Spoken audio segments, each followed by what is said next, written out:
మనోహరయ్య గారు.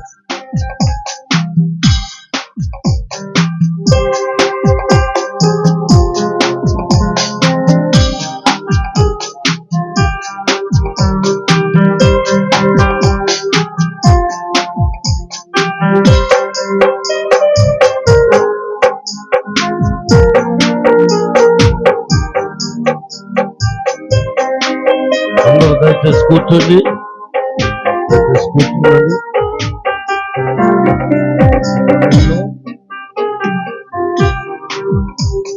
సమయంలో దైవజనులు చాలా ప్రాంతాల నుంచి వచ్చారు.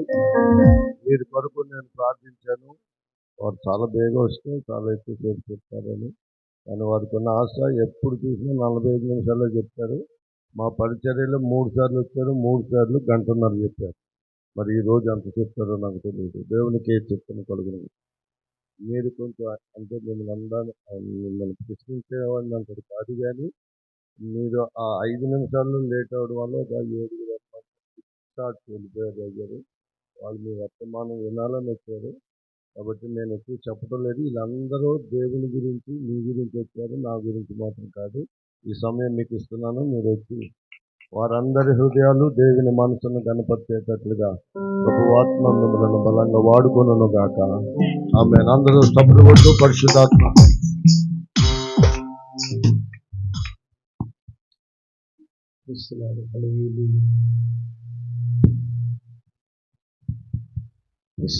హల్లెలూయా. ప్రభువుకు మహిమ కలుగును గాక. కొంచెం బేస్ తగ్గించున్నా.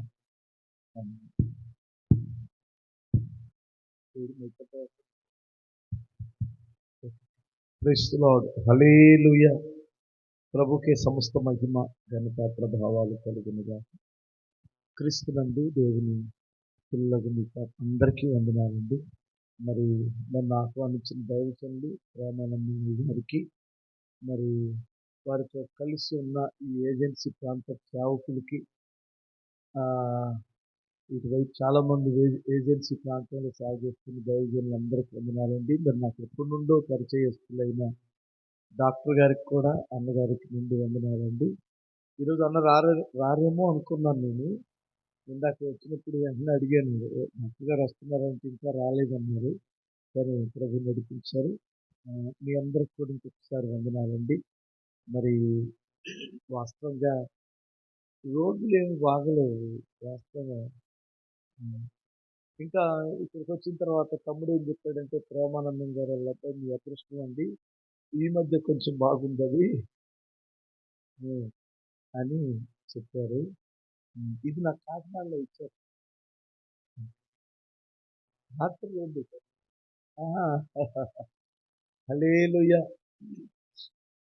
మంచిది. వాస్తవంగా మరి అన్న నేను 45 నిమిషాలు చెప్తానని ఫీల్ అవుతున్నారా? నేను అంటే సమయాన్ని, అక్కడ వాతావరణాన్ని బట్టి వాక్యం చెప్పాలి కదండి. వాస్తవంగా నేను అరగంట అయినా చెబుతాను, 10 నిమిషాలైనా చెబుతాను, 2-3 గంటలైనా చెబుతాను. అంత చెప్పలేను. ఎందుకంటే మరలా మీరు కూడా చాలా దూరాల నుంచి వచ్చారంట కదా. దూరం నుంచి వచ్చినటువంటి వాళ్ళు, ఇంట్లో ప్రభువుని నమ్ముకునేటువంటి వారు ఉంటారు. వాళ్ళు మేము తిడతారు కదా ఇంటికి వెళ్ళగానే. మిమ్మల్ని మాత్రమే కదా, నన్ను కూడా తిడతారు. అడవులు అంతసేపు చెప్పాడు అంటారు. అవును కదా. అంటే ఆ పాస్టర్లకు మైకి దొరికితే వదలరు ఒకడు. ఏం మంచి కాలం అనుకున్నారా, ఏం కాలం అనుకున్నారు అని తిడతారు కదా. అందుకని మీరు తిట్టిందనొద్దు, నన్ను తిట్టించొద్దు, క్రమంగానే ముగించుకోండి. అటు మరీ గంటలు కాకుండా, ఇది తక్కువ కాకుండా గంట అవుతాను అమ్మా. హల్లెలూయా చెబుతారా? మంచిది. వాస్తవంగా నాకు జలుబు చేసి బాగా గొంతు సరిగ్గా రావట్లేదు. ఒక రకంగా ముక్కులు గారిపోతున్నాయి అనుకోండి. అందుకని ఈ మంచు కాలంలో తప్పదు, డైలీ మీటింగ్ ఉంది కాబట్టి.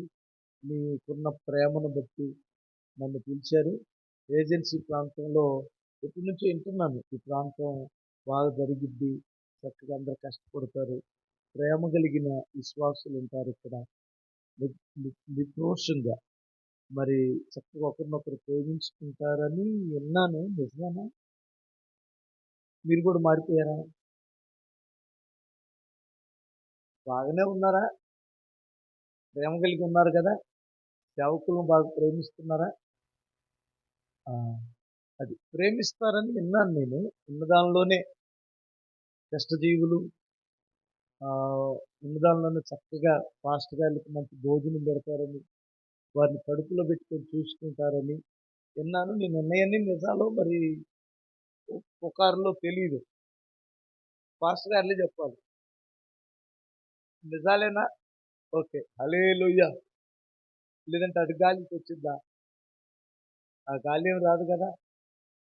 ఒకసారి నేనను భోగి శాంతారావు గారు యేసమ్మ గారిని ఒక సందర్భంలో కలవాల్సి వచ్చింది.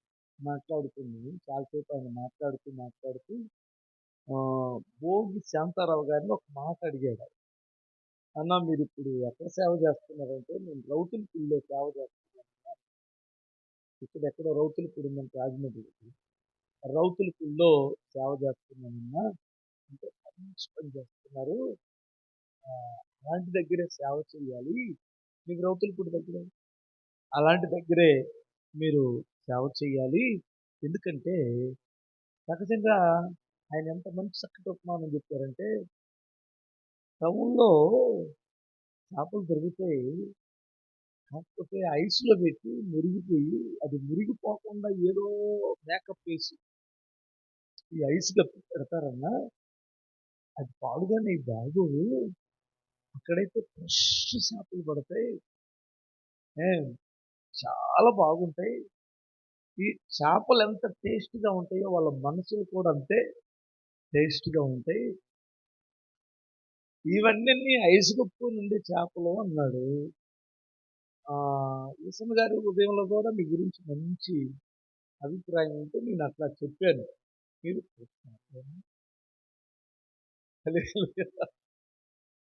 మీరు కూడా ఐసులు పెట్టుకుంటారా?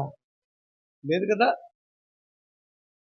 చచ్చినోటిని పెడతారు ఐస్లో, ఎట్లా గట్ట మేకప్ చేస్తారు. అలా 4-5 చేతులు మారుతుంటాయి. ఐసులో పెట్టేసరికి ఏం చేస్తాయి, అసలు ఒరిజినల్ జాలర్ దగ్గర ఉండవు. జాలరు ఒక వ్యాపారస్తుడు కొనుక్కుంటే వ్యాపారస్తుడు నుంచి ఇంకొక వ్యాపారం, అక్కడి నుంచి కానీ మార్కెట్కి రాదు. అవును కదా. అయితే జాలర్ దగ్గర ఉండే చేపలు మాత్రం ఫ్రెష్గా ఉంటాయి. ఫస్ట్ ఎవరైతే వలేసి వాటిని పట్టుకుంటారో ఆ జాలర్ దగ్గర చక్కగా ఉంటాయి. ఫస్ట్ వాళ్ళ దగ్గరే ఉన్నారా?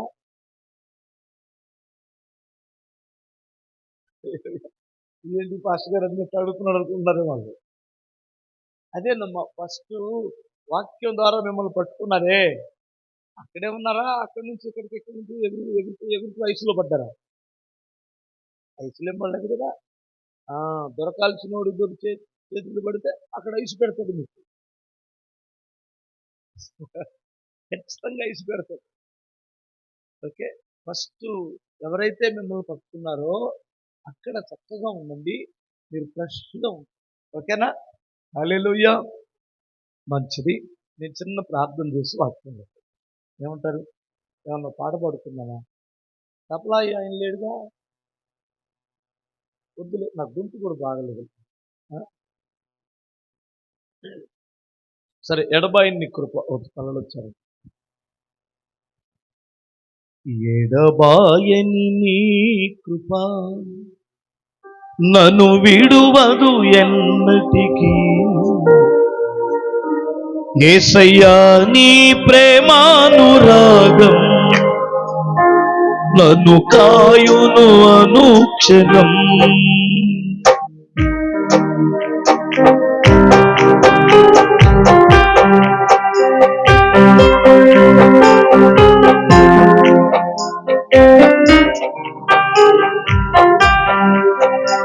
ఎడబాయని నీ కృప నన్ను విడువదు ఎన్నటికీ, ఎడబాయని నీ కృప నన్ను విడువదు ఎన్నటికీ, యేసయ్యా నీ ప్రేమానురాగం నన్ను కాయును అనుక్షణం.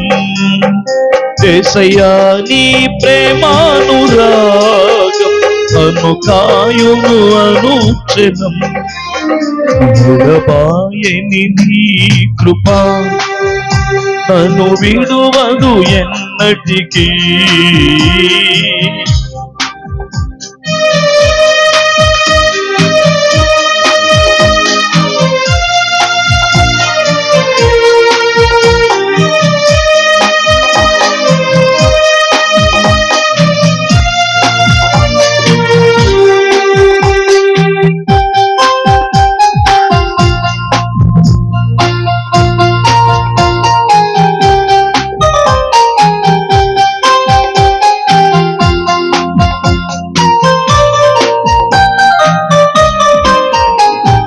శోకపు లోయలలో కష్టాల కడగండ్లలో కడలేని కడలిలో నిరాశ నిస్పృహలో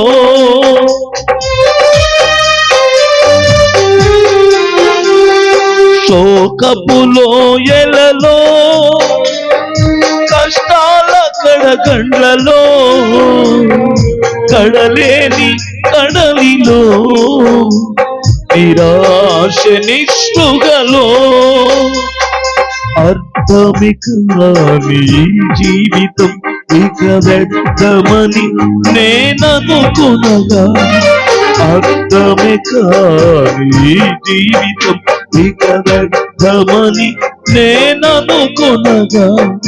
కృపా కనికరము గల దేవా నా కష్టాల కడలిని దాటించితివి.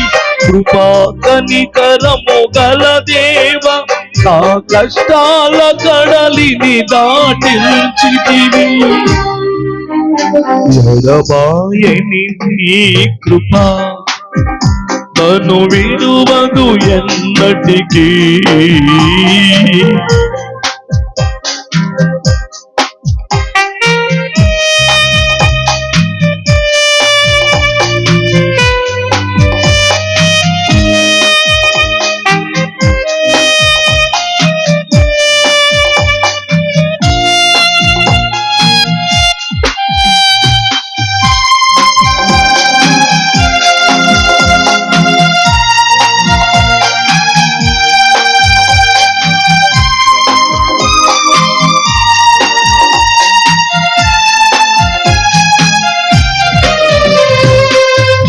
నీ సేవలు ఎదురైనా ఎన్నో సమస్యలలో నా బలమును చూచుకుని నిరాశ చెందితిని.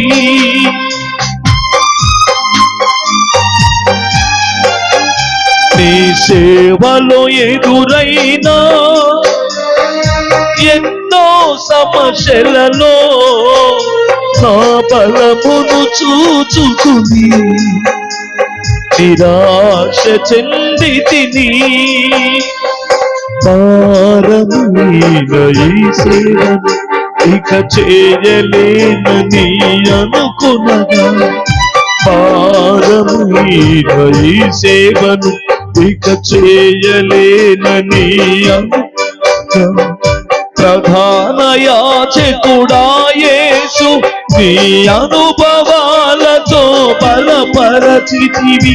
ప్రధాన యాజకుడా యేసు నీ అనుభవాలతో బలపరచితివి. ఎడబాయని నీ కృపా నన్ను విడువదు ఎన్నటికీ. ఎడబాయని నీ కృపా నన్ను విడువదు ఎన్నటికీ. యేసయ్యా నీ ప్రేమానురాగం నన్ను కాయును అనుక్షణం. యేసయ్యా నీ ప్రేమానురాగం నన్ను కాయును అనుక్షణం.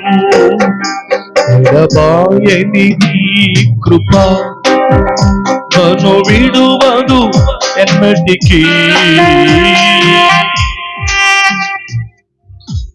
పరిశుద్ధుడ ప్రేమ కలిగిన సర్వకృపానిధి మా ప్రభు, మహోన్నతుడ, సర్వంతర్యామి, స్వయం బహుడుగా ఉన్న మా ప్రభు, సర్వశక్తి గల మా తండ్రి, మీకు స్తోత్రం. తండ్రి, ఈ ప్రాంతంలో ఈ చుట్టుపక్కల మండల సేవకులందరూ కలిసి నాయన అభిషక్తులైన దైవజనులు చక్కటి ఆలోచన చేసి ఈ ప్రాంతంలో నీ స్వార్థ అందించడానికి ఈ శుభదినాన వారు ఏర్పాటు చేసినటువంటి యొక్క క్రిస్మస్ ఆరాధనను బట్టి స్తోత్రం. అయ్యా, మేము పండుగలు చేసుకోవడానికి మీరు రాలేదు, కానీ మేము రక్షణ పొందడానికే, నశించిపోయిన మేము తిరిగి రక్షింపబడడానికే మీరు వచ్చారు నాయన.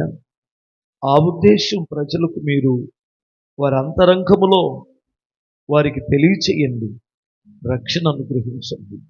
అలుపుడును నాయన, ఎన్నిక లేని వాడును, బలహీనుడును ప్రభువా, ధూళి లాంటి నన్ను జ్ఞాపకం చేసుకొని నీ పిల్లలకు అవసరమైన వర్తమానం దయచేయమని యేసు నామమును అడుగుచున్నాను తండ్రి, ఆమేన్. ఒకసారి హల్లెలూయా చెబుదామా? ఆ తమ్ముడు వాళ్ళందరూ చాలా మంది నిల్చున్నారు, నేనేమో గంట చెప్పాల్సి వస్తుంది. అబ్బాయి ఎలా అంటే నిలబడగలరా నాన్న? మీకు అభ్యంతరం లేకపోతే, అభ్యంతరం లేనిటువంటి బిడ్డలందరూ ముందుకు రండి.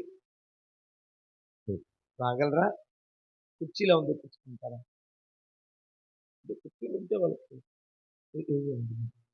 ఉన్నాయా? లేదా? కుర్చీలు దొరికాయి కూడా. రండి అబ్బాయి, రండి, ముందుకు రండి. కుదరదా? రమ్మంటే ఒక్కొక్కరు వెళ్ళిపోతారు. సరే సరే, వెళ్ళేదానికంటే నిలబడి ఉండటమే మంచిది. నిల్చోండి. సరే, మంచిది. స్టేజీ కట్టిన వాళ్ళు భలే కట్టారు, కానీ చక్కగా లైటింగ్ మాత్రం అంత కిందకి తీసుకోండి. దీనికి పెద్ద కోడి చూశారు. ఇదేం అయితే అయింది, అదేం తక్కువ ఉందండి. ఉన్న లోపాలు ఏదో ఒకటి చెప్పాల్సిందేగా. కొంచెం ఐదుకి పెట్టుకుంటే ఎంత బాగుండేది. ఇదెవరో నాటిన వాళ్ళు బాగా పొట్టోడు అయ్యి ఉండొచ్చు, అందుకని నాటాడు. కొంచెం కొంచెం ఐటీ పెంచుకుంటే వాళ్ళు కట్టేది అదే కదా, ఇంకొద్దులే. హల్లెలూయా. మంచిది, కొట్టమాట. మంచిది. ఇప్పుడు సమయం 9:38 అంటే దాదాపు 9:40. నేను 10:40 వరకు చెప్పాల్సి వస్తుంది. ఓకేనా? ఇబ్బంది ఏమి ఉండదు కదా? తప్పదు. మీరేగా పాట పాడమన్నారు, అందుకని ఒక గంట సేపు చక్కగా మాట్లాడుతున్నాం. నేను మీకు తెలియని విషయాలు ఏం చెప్తాను, మీకు తెలిసిన విషయాలని ఇంకొంచెం అంటే మీకు అర్థమయ్యే రీతిలో చెప్పడానికి ప్రయత్నం చేస్తాను, అంతే. మీరు క్రొత్త విషయాలు ఎప్పుడూ ఆశించారు. ఒక్కొక్క తల్లి ఒక్కొక్క మంచి భోజనం వండుతుంది. రోజు టిఫిన్ వేసిద్ది తల్లి పిల్లలు స్కూల్కి వెళ్ళేటప్పుడు. ఒకరోజు పాపం ఇంట్లో లేకనో ఆకు బలహీనయ్యో, ఆ రోజు అట్టుపిండి పోయినా, అట్టుపిండి అప్పటికప్పుడు వేసేది కాదు కదా, సంతకాడ నానేస్తే కానీ పొద్దున్నే తయారు. అందుకని ఏదో ఇబ్బంది అయ్యి, నాయనా ఈరోజు టిఫిన్ లేదురా, ఇడ్లీ కూడా లేదు, సద్దన్నం ఉంది తినిల్లు అంటది. అంతే కదా? వాడికి అదొక్కటే వినపడుద్ది. సద్దన్నం టేస్ట్ వాడికి ఏం తెలిసొచ్చు? సద్దన్నంలో పెరిగేసుకొని చక్కగా ఉల్లిపాయ నంచుకుంటే ఆ టేస్ట్ ఇప్పుడున్న పిల్లలకు తెలియదు కదా. జనరేషను మారింది కాబట్టి వాళ్ళకి తగ్గట్టు వెళ్ళాల్సిందే. అమ్మ కూడా అవునా? మన అమ్మలు వేరు, తాను పట్టుకొని మరి తినో అనగానే తిని వెళ్ళేవాళ్ళు. ఇప్పుడు ఒక్కగానో కొడుకు పుడతాడు, ఒక్కగానో ఒక కూతురు పుట్టింది, అలా తల మీద పెట్టుకొని ఊరేగుతున్నాం మనం. మన చిన్నప్పుడు ఒక్కొక్కరికి 3 4 పుట్టేవాళ్ళు కదా, 4 5 కూడా ఉండేవాళ్ళు. వాళ్ళు ఎట్లా పెడతాడు అంటే ఇది ఎట్లా అయిపోయారు. ఇప్పుడు వాళ్ళని తన్నేది లేదు, కొట్టేది లేదు, తిట్టేది లేదు, తల మీద పెట్టుకొని ఊరేగుతున్నారు, అది వేరే సంగతి. సరే ఆడు సద్దన్నం అనగానే అస్సలు తినడు. నాకు వద్దమ్మా నేను వెళ్తాను అంటాడు. బుర్తకు తల్లి సద్దన్నం అనే పేరుతో ఆయన అలాగే పంపించేసింది. కాస్త తెలివైన తల్లి ఏం చేసిద్దంటే ఇవన్నీ అట్టుపిండి లేదు ఇడ్లీ పిండి లేదని చెప్పకుండా ఏం చేసిద్దంటే, అరే నానా మరే ఈరోజు నీకు స్పెషల్ రా ఫ్రైడ్ రైస్ చేస్తాను. అవునా? ఫ్రైడ్ రైస్ అంటే ఏంటి? ఏమి లేదు, అందులోనే కొంచెం బాండీలో కొంచెం కొంచెం నూనె వేసి కొంచెం ఉప్పు కారం వేసి కొంచెం మసాలా వేసి ఒక కోడిగుడ్డు వేసి అలా తిప్పేసి. అవునా కాదా? ఇక వాడు చూడండి రోజు ఎంత తినేవాడు, ఇప్పుడు ఎంత తింటాడు.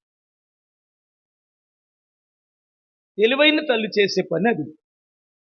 అలాగే ఒక దైవజనుడు కూడా క్రొత్త విషయాలు ఏముండవు. వంటగదిలో ఉప్పు పప్పు మసాలాలు ఉన్నట్లు పరిశుద్ధ గ్రంథంలోనే అన్నీ ఉన్నాయి, అన్నీ ఉన్నాయి. దాన్ని కలుపుకోవడం చేత అయితే టేస్ట్ మారింది. అర్థమవుతుందా? కలపాలి. వంట చేసే తల్లికి కరెక్ట్గా మైండ్ పని చేయాలి ఫస్ట్. హల్లెలూయా. అవును కదా? మైండ్ పని చేస్తే అందులోనే టేస్ట్ అన్నీ ఉన్నాయి. వంటగది కంటే కూడా అందులో అన్నీ ఉన్నట్లు ఇందులో కూడా అన్నీ ఉన్నాయి. ధనవంతుడు వంటగది లాంటిది ఇది. హల్లెలూయా. అందుకని ఒక్కొక్క సేవకుడు ఆ వంట చేసే విధానాన్ని బట్టి టేస్ట్ మారింది, కానీ శక్తి మాత్రం ఒకటే, వచ్చే బలం మాత్రం ఒకటే. భోజనం ఎవరు చేసినా బలమే కదా. భోజనం ఎవరు చేయలేరు? ఒకసారి మీరు ఆలోచించండి. నాకు అన్నం తినబుద్ధి కావట్లేదు, అబ్బా అన్నం చూస్తే పురుగును చూసినట్టు ఉంటుంది అన్నారు అనుకో, అన్న అలాంటి వాళ్ళకి జబ్బు చేసినట్టేగా. ఏదో డాక్టర్ గారు కూడా ఇక్కడే ఉన్నారు, ఏనండి. అలాంటి వాళ్ళకి ఏదో జబ్బు చేసిందని అర్థం. ఆరోగ్యవంతులైతే 3 పూట్ల కమ్మగా చక్కగా కారం వేసుకొనైనా ఒక కంచం లాగించేస్తుంది. కారంతోనైనా ఒక కంచముడు లాగించాలి, ఆరోగ్యవంతుల లక్షణం. అలాగే మీలో కూడా చాలా మందికి అబ్బబ్బబ్బా వాక్యం నాకు అస్సలు అర్థం కావట్లేదమ్మా, ఏంటో నాకు అర్థం కావట్లేదంటే మీకు జబ్బేదో ఉందని అర్థం. ఆధ్యాత్మికమైన జబ్బేదో చేసిందని అర్థం. ఆ జబ్బు పోతే వాక్యం అదే అర్థమైంది. అర్థమవుతుందా? ఆరోగ్యవంతులకి ఆహారం ఎంత ఇష్టంగా ఉంటుందో ఆరోగ్యవంతులైన ఆత్మీయులకి వాక్యం అంటే అంత ఇంట్రెస్ట్గా ఉంటుందన్నమాట. హల్లెలూయా. మంచిది. నేను ఇలా చెప్పుకుంటూ వెళ్తే మాటలు చెబుతూనే ఉంటాను. అది ఉపయోగకరమే, మీకేమీ నిరుపయోగం ఏం కాదు. వీళ్ళరా మీరు గమనించాలి. ఇప్పుడు ఈరోజు ఇది క్రిస్మసే కదండి, mega Christmas, agency mega Christmas. Hallelujah. డ్యాన్స్లు ఏమన్నా వేసారో తెలియదు, నాకు తెలీదు. లేదా? ఓకే, మంచి. మా ప్రేమానందం అన్న ఆత్మీయుడని నేను చూస్తున్నాను, విన్నాను కూడా. హల్లెలూయా. మంచిది. మరి మీకు అందరికి తెలిసిన వాక్యం ఒకటి చదివిస్తాను. ఏంటంటే నాకు కనిపించట్లేదు, మీరు ఎవరైనా చదవండి. అదేమిటంటే లూకా సువార్త 2వ అధ్యాయం 10వ వాక్యం. ఏముంది ఇక్కడ? అయితే ఆ దూత భయపడకుడి, ఇదిగో ప్రజలందరికీ కలుగబోవు మహా సంతోషకరమైన శుభవర్తమానము నేను మీకు తెలియచేయుచున్నాను. దావీదు పట్టణమందు నేడు రక్షకుడు మీ కొరకు పుట్టి ఉన్నాడు. ఈయనే ప్రభు అయిన క్రీస్తు. ఓకేనా? ఇదందరూ మనకు తెలిసిన విషయం. ఇక్కడ మీరు గమనించాలి ఏమిటంటే పరలోకము నుండి ఒక దేవదూత దిగి వచ్చింది. దిగి వచ్చినప్పుడు ఎవరి దగ్గరికి వచ్చిందంటే గొర్రెల కాపరుల దగ్గరికి వచ్చింది. అంతే కదా? గొర్రెల కాపరు వారు అప్పుడు ఏం చేస్తున్నారంటే పొలములో రాత్రి వేళ వారి మందను కాస్తున్నారు. ఆ యొక్క దూత దిగి వచ్చిన వెంటనే వారి చుట్టూ ఒక మహిమ కమ్మిందట. తేజోమానమైన ఒక అద్భుతమైన మహిమ ఆవరించింది. ఇక్కడ మీరు గమనిస్తే వారు ఆ కాపరులు, మీరు ఆలోచించండి, వారు పొలములో ఉన్నారు. ఎక్కడున్నారు? పొలములో ఉన్నారు. పొలములో ఉన్నటువంటి వారి దగ్గరికి మహిమ వచ్చింది, మహిమ దిగి వచ్చింది, వర్తమానము వచ్చింది వారి దగ్గరికి. ఎవరి దగ్గరికి? పాస్టర్ గారు మాట్లాడుకున్నాం 2 నిమిషాలు. హల్లెలూయా. దేవుని ప్రత్యక్షత, ఆ మహిమ నీలో పని చేయాలంటే మనం ఎక్కడ ఉండాలి? పొలములో ఉండాలి. పొలానికి కంచి ఉంటుంది కదా, కంచి లేకుండా ఉంటుందా? అంటే మన బ్రతుకులకు ఒక అద్దు ఉండాలి. మాటలో, ప్రవర్తనలో, జీవితములో కంచెగలిగిన తోటలో ఉన్నట్లుగా ఉండాలి. మన మాటల్లో హద్దు మీరామంటే మహిమ మనల్ని చుట్టూ ఉండదు. మనం ఆ అభిషేకాన్ని కోల్పోతాం, ఆ మహిమను కోల్పోతాం. మన పరిచర్యలో ఆ శక్తి కనిపించదు. చూడండి, వాళ్ళు చేనులో ఉన్నారు. వారికి మహిమ వచ్చింది, వర్తమానం కూడా వచ్చింది. ఇక్కడ కాపర్లకు మాత్రమే ఎందుకు తెలియచేసాడంటే, ప్రియులారా మీరు గమనించండి, కాపర్లకు మాత్రమే ఈ వార్త ఎందుకు వచ్చిందంటే, కాపరి అనేటువంటి గొర్రెల కాపర్లు ఎప్పుడు ఒంటరిగా అస్సలు పనిచేయరు. మీరు గమనించారా? ఒంటరిగా అస్సలు పనిచేయరు. గొర్రెలని కాయడం, ఒంటరిగా కాయడం అస్సలు కుదరని పని. ఊళ్ళో ఎవరు గొర్రెలు వారికి ఉన్నా, ఎవరు 100 గొర్రెలు, ఎవరు 50 గొర్రెలు వారికి ఉన్నా, ఊరు దాటిన వెంటనే ఏమవుతారు? వాళ్ళందరూ ఒకటైపోతారు. ఇప్పుడు మీరు ఒకటైనట్టు. స్తోత్రం చెప్పాలి. చూసారా? వీళ్ళందరూ వెళ్తున్నప్పుడు ఒకే మందలాగా ఉంటుంది, కానీ వేరు గొర్రెలు. ఒక ఆయన 150 ఉంటాయి, ఒక ఆయన 50 ఉంటాయి, ఒక ఆయన 200 ఉంటాయి. ఆ గొర్రెలన్నీ కలిపి తోలుకొని వెళ్తారు. ఎందుకు అంటే ఇక్కడ 2 విషయాలు చేయాల్సి వస్తుంది కాపరులు. ఒకటి, రాత్రి వేళ మందను కాపాడాల్సి వస్తుంది. కాపాడడం ఒక్కడికే కుదరదు. ఎందుకంటే కాసేపు ఆగిన తర్వాత కాపరు ఏం చేస్తాడు? ఒక్కడైతే నిద్రపోతాడు. నిద్రపోతే తోడేలు అవసరంలా. ఇది చెబుతాను నేను, స్తోత్రం చెప్తాను. నేను ఒకసారి ప్రకాశం జిల్లా నుంచి వస్తున్నాను. 4 మూల కాపలా కాసుకుంటున్నారు. ఏంద్ర బాబు చినుకులు పడుతున్నాయి, సన్న తుప్పర్లు పడుతున్నాయి. వీళ్ళు ఏంది ఇలా కాసుకుంటున్నారని నేను కారు ఆపి, ఏమయ్యా ఒకళ్ళ నుండి మిగతా వాళ్ళు నిద్రపోవచ్చుగా అన్నాను. అంటే, పాస్టర్ గారు మీకు ఈ సంగతి తెలియదండి అన్న. ఏంటన్నా అంటే, మేము 4 మూల నలుగురు, 4 రోజులు 8 మంది, 4 మూళ్ళు 12 మంది ఉన్నారు. వాళ్ళు 4 పక్కల మంట వేసుకొని కూర్చున్నారు. అర్ధరాత్రి 1 గంటన్నర 2 అవుతుంది అప్పుడు టైం. మేము ఏమాత్రం ఏ మూలనోడు కానీ నిద్రపోయినట్టు కానీ అవి చూసినాయి అంటే రాత్రి వేళ అటు మంద లేదు, తోడేళ్ళు కానీ వెళ్ళేది, మందే లేచి వెళ్ళిపోయింది. మా వాడు నిద్రపోతున్నాడు, నేను వెళ్ళిపోతానండి. నేను ప్రాక్టికల్గా అడిగి తెలుసుకున్న మాట ఇది. సరే, పేరుచెర్ల కొండల్లో నేను ఎప్పుడు ఏకాంత ప్రార్థనకి వెళ్తూ ఉంటాను. నేను ప్రార్థన కాసేపు చేసుకొని కాసేపు ఆడు కూర్చొని బైబిల్ చదువుకుంటుంటే ఒకడు గొర్రెల కాపరే ఇలా అంటున్నాడు, ముందుకి వెనక ఊగుతున్నాడు. నేను, ఏమయ్యా కాసేపు పడుకోరాదు, అటు ఇటు ఊకపోతే ముందుకు పడితే పళ్ళు రాలిపోతాయి, కాసేపు పడుకో, అవి మేస్తున్నాయి కదా అన్నాను. లేదు పాస్టర్ గారు, ఇటు దుంపదాగా నేను పడుకోకూడదండి అన్నాడు. పడుకోకూడదా? ఏమైంది అన్నాను. మీకు వాడి సంగతి తెలుసా అన్నాడు. తెలియదు అన్నాడు. ఇటు రండి అన్నాడు. వాడు పక్కెళ్ళి కూర్చున్నాడు. చూడండి, అటుకెళ్ళి చూడండి అన్నాడు. నేను చూశాను, నాకేం అర్థం ఏమైంది అన్న. మీకు అర్థం కాలేదా? అని అర్థం కాలేదు. చూడండి, మీరు కావాలంటే ఒకదాన్ని పరీక్ష పెట్టుకోనండి. గబా వేసి ఇలా చూస్తున్నా, చూడండి అన్నాడు. ఆయన చెప్పిన తర్వాత నేను చూస్తే కర్ర మేసి మళ్ళీ కాసేపు అయిపోయి అలా చూస్తున్నాయండి. అవి ఎవరికెళ్ళి చూస్తున్నాయి అంటే కాపరికెళ్ళి చూస్తున్నాయి. ఏ మాత్రం నేను పడుకున్నానంటే మంద ఇక్కడ ఉండదండి అన్నాడు. మీరు గమనించారా? ఇప్పుడు ఎంతమంది పాస్టర్ గారులు మందను పోగొట్టుకొని కర్ర ఒకటే చేతితో పట్టుకొని తిరుగుతున్నారు అనుకున్నారు?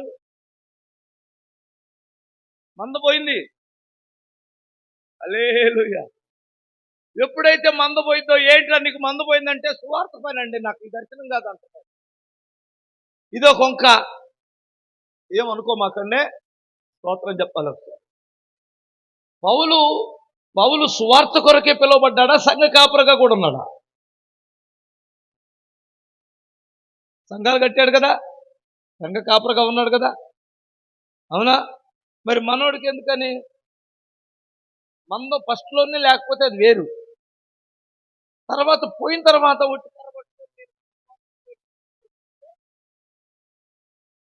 నేను ఒప్పుకోను. మీరు అంటే నీకు మందన కాయడం చేత కాలేదు అని అర్థం. స్తోత్రం అన్న పాస్టర్ గారి జోలికి వచ్చాను ఫీల్ అవుతున్నారా? లేదు కదా. నేను సంఘ కాపరి, అర్థమవుతుంది. నేను సంఘ కాపరి కనుక సంఘ కాపరి యొక్క ఇరుకులు, ఇబ్బందులు నాకు తెలుసు. దాదాపు మా సంఘం 20,000 మంది ఉంటారు, అర్థమవుతుందా? ఈ 20,000 మందికి నేను జవాబుదారుని. ఇప్పుడు నేను ఇక్కడికి వచ్చి మీరు నాకు నా బైబిల్ పట్టుకుంటారు, నాకు భోజనం పెడతారు, పెద్ద మీటింగ్ ఏదో చేస్తాడు అనుకుంటున్నారా? నేను ఇంటికి వెళ్ళిన తర్వాత చిన్నోళ్ళతో, పెద్దోళ్ళతో, వాళ్ళతో, ఏళ్ళతో సెకండ్ కూడా ఖాళీ లేకుండా నా మందరు నేను కాచుకోవాలి. పోతే నేను ఒక్కడనే సింగిల్గా చేయటం లేదు. నాతో కలిసి పనిచేసే సేవకురాండ్రు ఉన్నారు. నేను నా భార్య బండి మీద ఎక్కి డ్రమ్ము పట్టుకొని వెళ్ళిన దాఖలాలు 24 సంవత్సరాలు నేను సేవకొచ్చు. ఏనాడు నేను సింగిల్గా సేవ.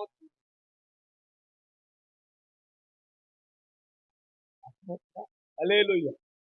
మేమిద్దరమే వెళ్ళి తాళాలు తీసుకొని నేనేమో డ్రమ్ము కొడతాం, ఆ పాట పాడతాం, ఎప్పుడు చేయం. మేము గుంపుగానే సేవ చేస్తాం, ఇప్పటికీ గుంపుగానే ఉన్నాం. మరి నాకు భోజనం, నాకు కలిగిన దానిలో గంజో గట్టుకో నాతో ఉన్నవారికి పోస్తూ ఐక్యత కలిగి సేవ చేస్తుంది.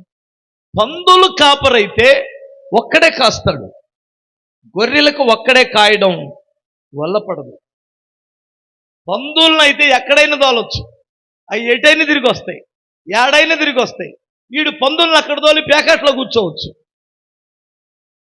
తెలుసా మీకు ఆ విషయం? పందులను అక్కడ తోలొచ్చు, ప్యాకెట్లో కూర్చొని సాయంత్రానికి పందులు పద అని ఒకళ్ళని పిలవపోయినా వస్తాయి, తినాల్సిందంత తిని. గొర్రెల కాపరికి అది సాధ్యపడేది కాదు. గొర్రెలను కనిపెట్టుకొని ఉండాలి, గొర్రెల చుట్టూ తిరగాలి. అందుకని వారికి దేవుని మహిమ ప్రత్యక్షత వచ్చి ఆ వర్తమానం ఏం చెప్పాడంటే, ఇప్పుడు నేను లైన్లోకి వెళ్తున్నాను, స్తోత్రం చెప్తాను. హల్లెలూయా. ఇది ప్రజలందరికీ కలిగిన మహా సంతోషకరమైన శుభవర్తమానం. ప్రజలందరికంటే ఇప్పుడు మన వాళ్ళు చాలా మంది మనల్ని అంటున్నారు, మీరందరూ యేసు ప్రభువుని నమ్ముకొని మనల్ని తెల్లోళ్ళకి ఇచ్చేటట్టున్నారు, తెల్లోళ్ళకి అమ్మేటట్టున్నారు. ఈ పండితులకు తెలుసు, తెలుసండి, మేము తెల్లోళ్ళకి అమ్ముతున్నామంట. తెల్లోళ్ళకి మనకి ఏం సంబంధం? మనం ఏ దేవుడిని ఆరాధిస్తే ఆ తెల్లోడికి ఎందుకు? నీకు అర్థమవుతుందా? మనం అప్పు చేస్తే అప్పులోడు తీసుకెళ్తాడు, తెక్క కుదిరిద్దప్పుడు. మనం మన ఇష్టం వచ్చిన దేవుణ్ణి ఆరాధించినందుకు ఎవడో మనల్ని ఏం కదిలించలేడు, మన ఎంట్రుకల్లో ఒక్కడ కూడా పీకలేడు. అర్థమవుతుందా? అది కాదు లెక్క ఇక్కడ. ఇప్పుడు నా ఇంట్లోకి వచ్చి ఎవడకు నా ఇల్లు తీసుకోవాలంటే ఎవడ దమ్ముంది? నేను ఎవడికి అప్పు ఉంటానో వాడు తీసుకెళ్తాడు. ఆడికి భయపడకుండా ఎవడెవడికో భయపడతావు? బుర్ర పనిచేస్తుందా?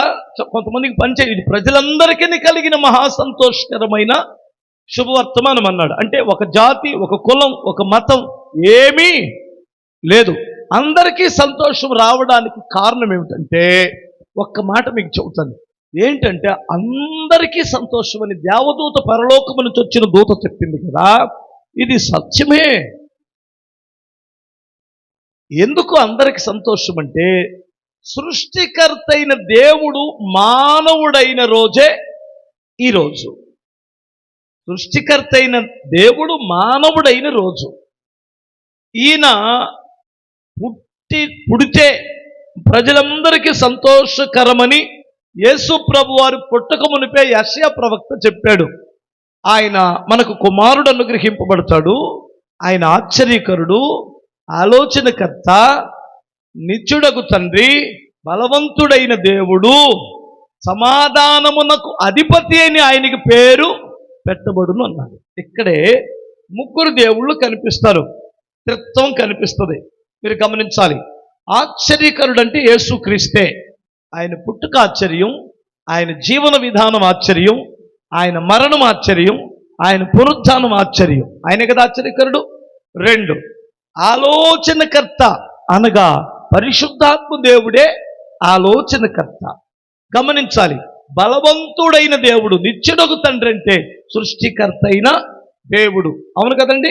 హల్లెలూయా చెప్పాలి. మీకు ఒక్క మాట చెబుతాను. చాలా మంది ఈ మధ్య కాలంలో ఏమంటున్నారంటే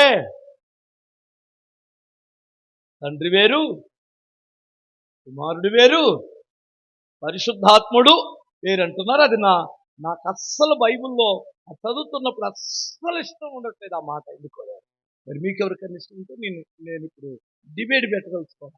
దేవుని స్తోత్రం. ఒక చిన్న ఉదాహరణ చెబుతాను. ఇందులో ఏమున్నాయి? వాటర్ ఉన్నాయి. ఇప్పుడు వాటర్ అనే కదా పిలుస్తారు. తెలుగులో చెప్పండి, మీరందరూ ఇంగ్లీష్లో. మంచినీళ్ళు, అంతే కదా? మంచినీళ్ళు, అవునా? ఇప్పుడు దీన్ని డీప్ ఫ్రిడ్జ్లో పెడితే ఏమైంది? కూలింగ్ వాటర్ కాదు, డీప్ ఫ్రిడ్జ్ అన్నాను నేను, ఐస్ అయింది కదా. నీళ్ళగడ్డ ఐస్ గడ్డ ఏదో అయింది, ఐస్ అయిపోయింది. దీన్ని ఒకవేళ పొయ్యి మీద పెట్టి కాగబెడితే ఏమైంది? ఆవిరైంది. చూసారా? దాని యొక్క వాతావరణం, ఉష్ణోగ్రత మారే కొలది దాని విధానం మారింది, కానీ దీని వచ్చింది మాత్రం నీళ్లలో నుండి. అర్థమైందా? పరలోకములో ఉన్నప్పుడు తండ్రిగా పిలువబడ్డాడు, రక్షకుడుగా ఇక్కడికి వచ్చినప్పుడు క్రీస్తుగా, యేసుగా పిలువబడ్డాడు. సంఘమును కట్టడానికి వచ్చిన పరిశుద్ధాత్ముడు, యేసు ఆత్మ అని బైబిల్తో, ఆయన ఆత్మ ఇక్కడికి వచ్చింది. అర్థమైంది కదా? ఇప్పుడు ఏమన్నా కొంచెం అర్థమైంది అంటారా? మళ్ళీ దీన్ని రకరకాలుగా ఆలోచించుకోండి, మీ ఇష్టం. హల్లెలూయా. ఇట్లా వేరు చేయొద్దు. దేవుళ్ళు లేరు, దేవుడు ఒక్కడే ఉన్నాడు.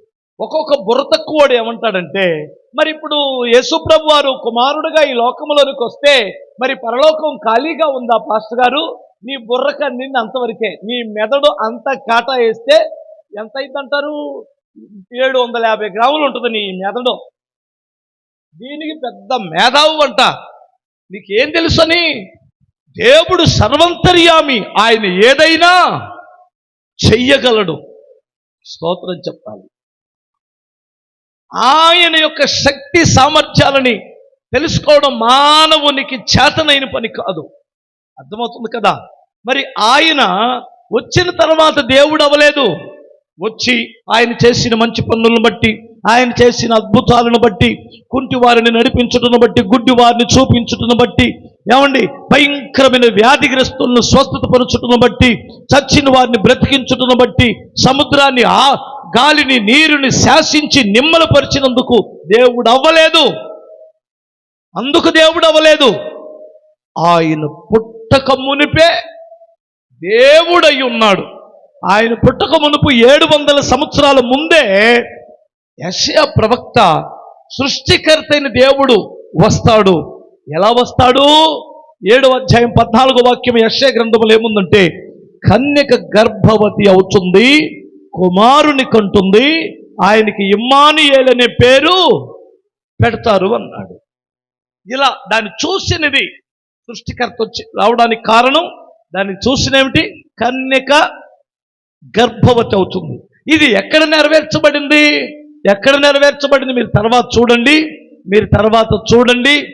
లూకా సువార్త 1వ అధ్యాయం 29 నుండి 34 వాక్యాలు మీరు చూస్తే అక్కడ ఏముంటుందంటే, దయాప్రాప్తురాల నీకు శుభము కలుగును గాక అని మరలా ఇదే గాబ్రియేలు దూత పరలోకము నుండి దిగొచ్చి మరీతో మాట్లాడితే, ఏమిటో ఈ శుభవచనము అని ఆమె గదగద వణికిపోతుంది.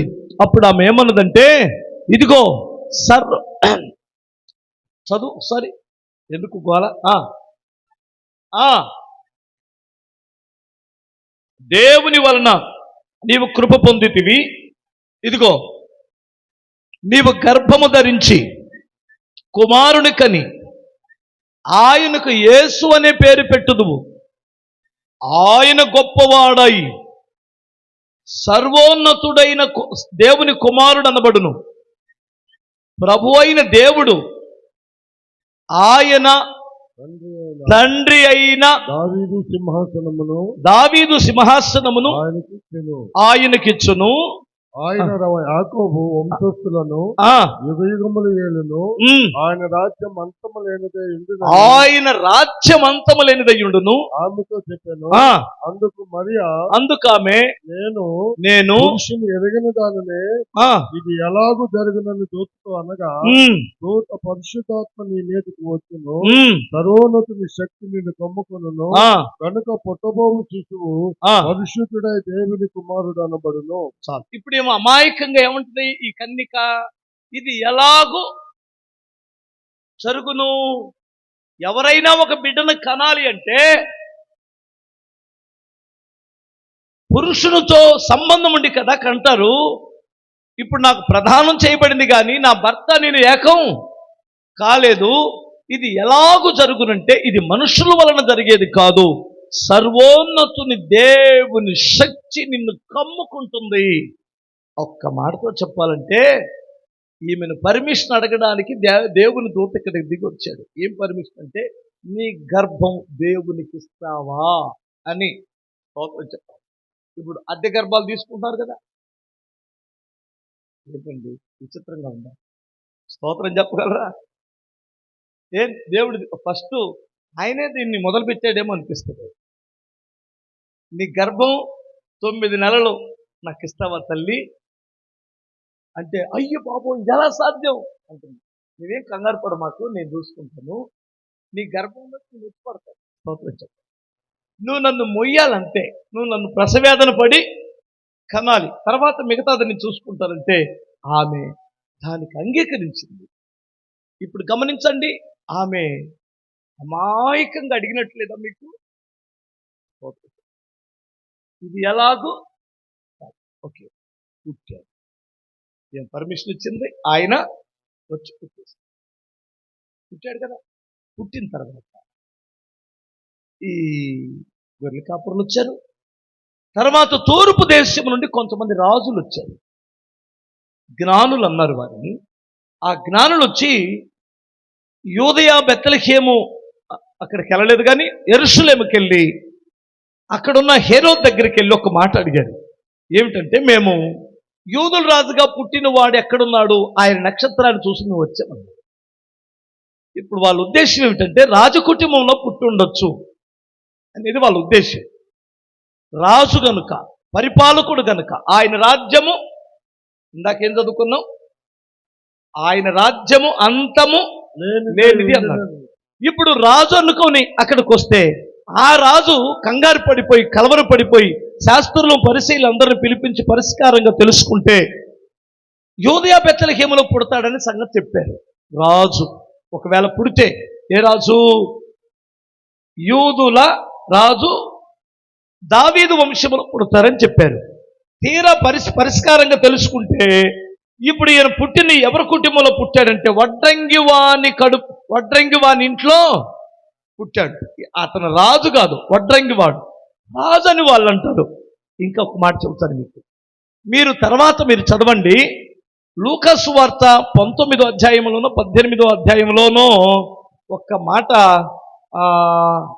ఆడి అడుగుతాడు. 18వ అధ్యాయం 36-37 వాక్యాల్లో నువ్వు రాజువా అన్నాడు. సమయం లేదు ఇదంతా చెప్పడానికి, వినండి జాగ్రత్తగా. పిలాతు ఒక మాట అడిగాడు, నువ్వు రాజువా అని. అవును, నీవన్నట్లు నేను రాజునే అన్నాడు. జ్ఞానులు ఏం సాక్ష్యం ఇచ్చారు? ఈయన పుట్టినప్పుడు రాజు అన్నారు. యేసు ప్రభు వారు ఏమన్నాడు? నేను రాజుని అన్నాడు. దేవదూత ఏమంటుంది? ఆయన రాజ్యము అంతము లేనిదని సాక్ష్యం ఇచ్చింది. వినండి జాగ్రత్తగా. ఇప్పుడు యేసు ప్రభు వారు కేవలం 33.5 సంవత్సరాలు బ్రతికి చనిపోయిన సంగతి మనందరికీ తెలుసు. చనిపోయి తిరిగి లేచి పరలోకానికి వెళ్ళాడు. మరి ఇప్పుడు ఈయన రాజ్యం ఎక్కడ పరిపాలన చేశాడు?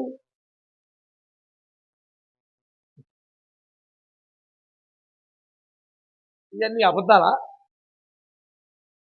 మరి మనమంటే అబద్ధం కాదనుకుంటాం, లోకం ఏమనుకుంటుంది?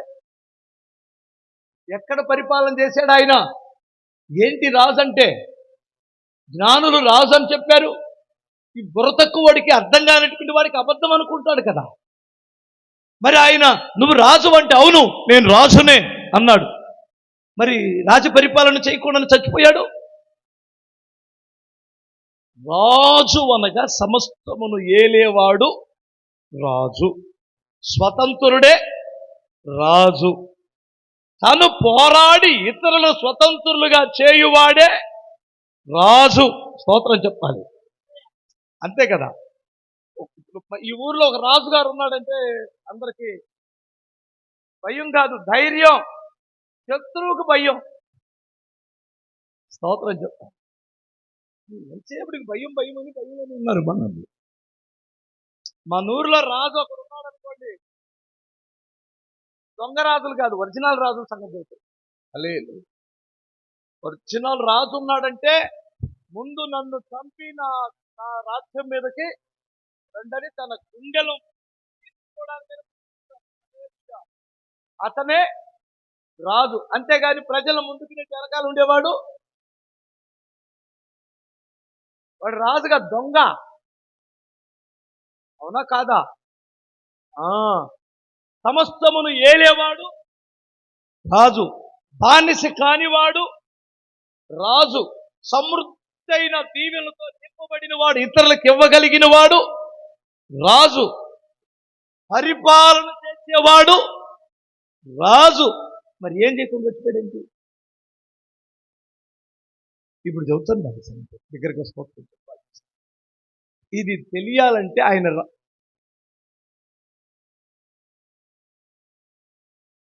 జ్ఞానులు రాజని ఎందుకన్నారో, ఈయన రాజని ఎందుకన్నాడో, పరలోకము నుండి దిగొచ్చిన దేవదూత సైతం ఆయన రాజ్యం అంతమలేనిదని ఎందుకన్నదో చెప్పడానికి మనం మరలా తిరిగి ఈ సృష్టి ప్రారంభంలోనికి వెళ్తే కానీ మనకు అర్థం కాదు. హల్లెలూయా. దాన్ని ఏం చెప్పినా నీ గంటలో నేను ముగిస్తానని చెప్పాను కదా, నాకేం తప్పను. హల్లెలూయా.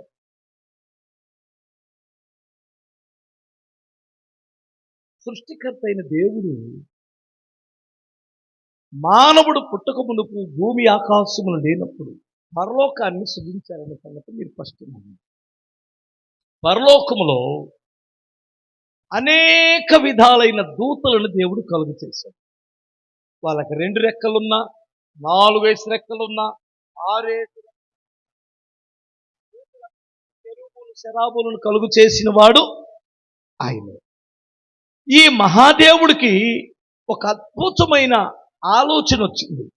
ఏమిటి ఆలోచన అంటే, నా స్వరూపముతో నా పోలికతో నా చేతి పని అంతటిని ఏలే ఒక వారసుడు కావాలి అనే ఒక కోరిక పుట్టింది సృష్టికర్తకి. దేవదూతల దేవుని పోలిక కాదు. అవునండి పాస్టర్ గారు?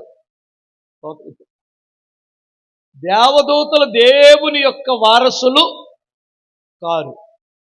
మానవుడే దేవుని యొక్క పోలిక, దేవుని వారసుడు. ఇంతవరకు తెలుసు కదండి.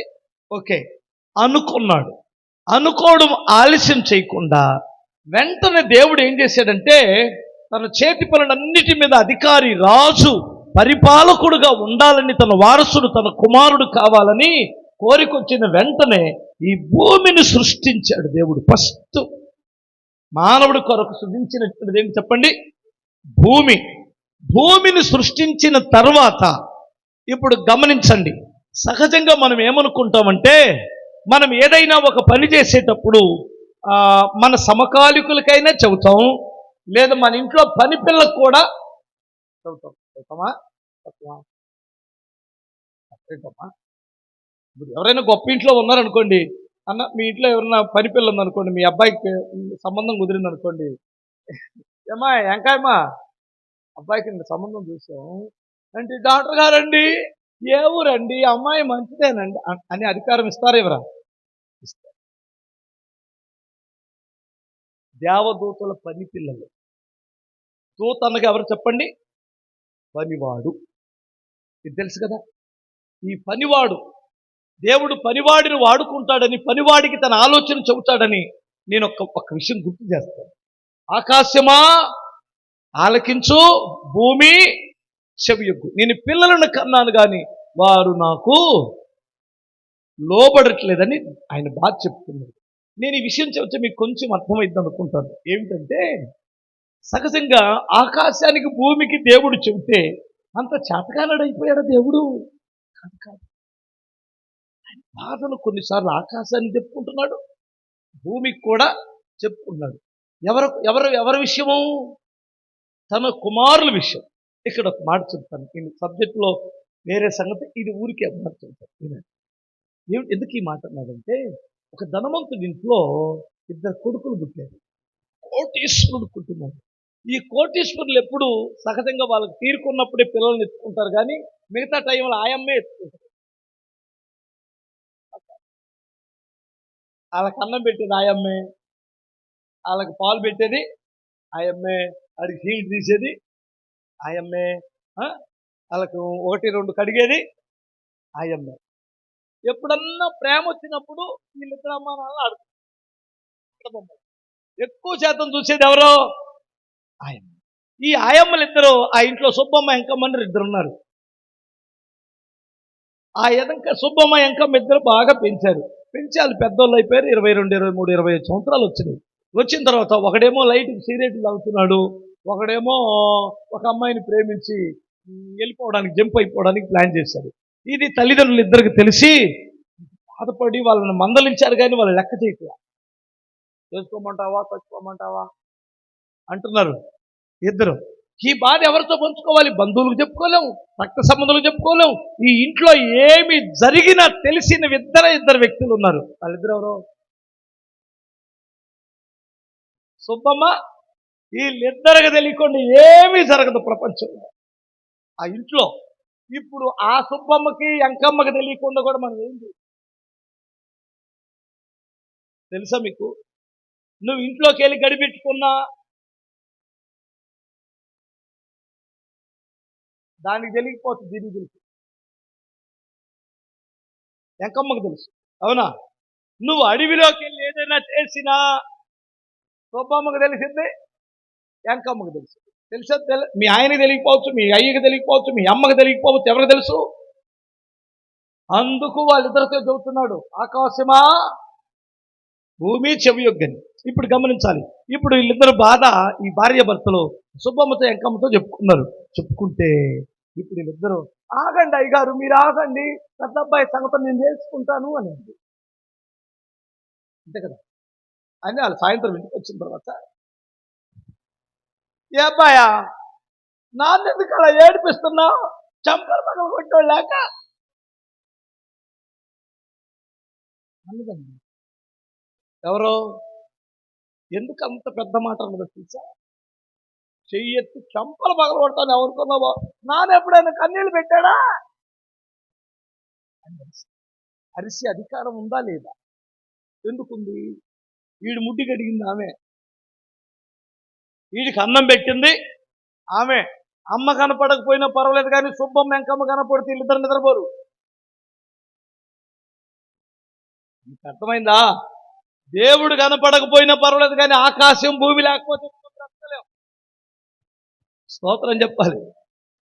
మీరు గమనించండి, అయ్యే దేవుళ్ళు అనుకోని చచ్చింది. అందుకనే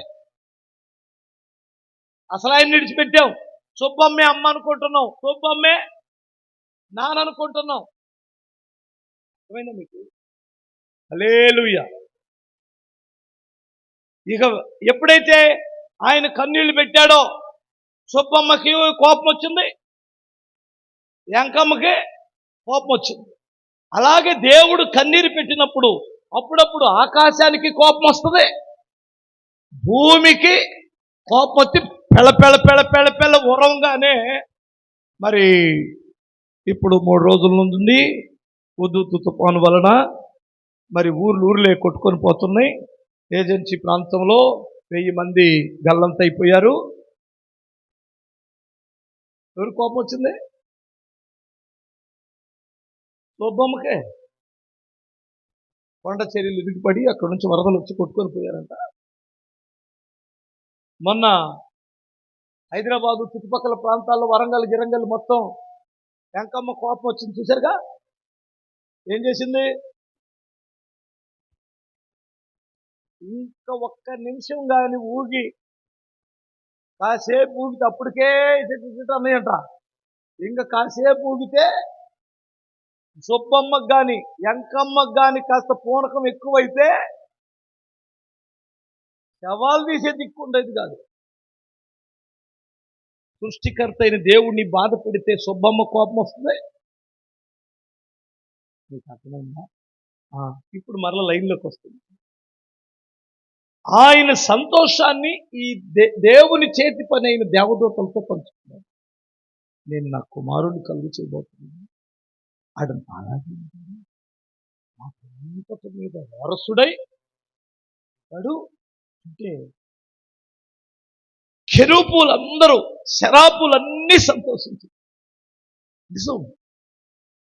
మిఖాయేల్, గాబ్రియల్, రఫాయేల్ వీళ్ళందరూ సంతోషించారు. ఒకడు ముఖం మాత్రం ఆడెవడి ముఖం? మనం కూడా కోటాలు పెడదాం, చక్కగా హ్యాపీగా చేసుకుందామంటే అందరూ సంతోషిస్తారు. ఒకడు మాత్రం సైడ్ వాడు అబ్బ సొమ్ము ఏదో పోయినట్టు అక్కడ. మీకు అర్థమైందా?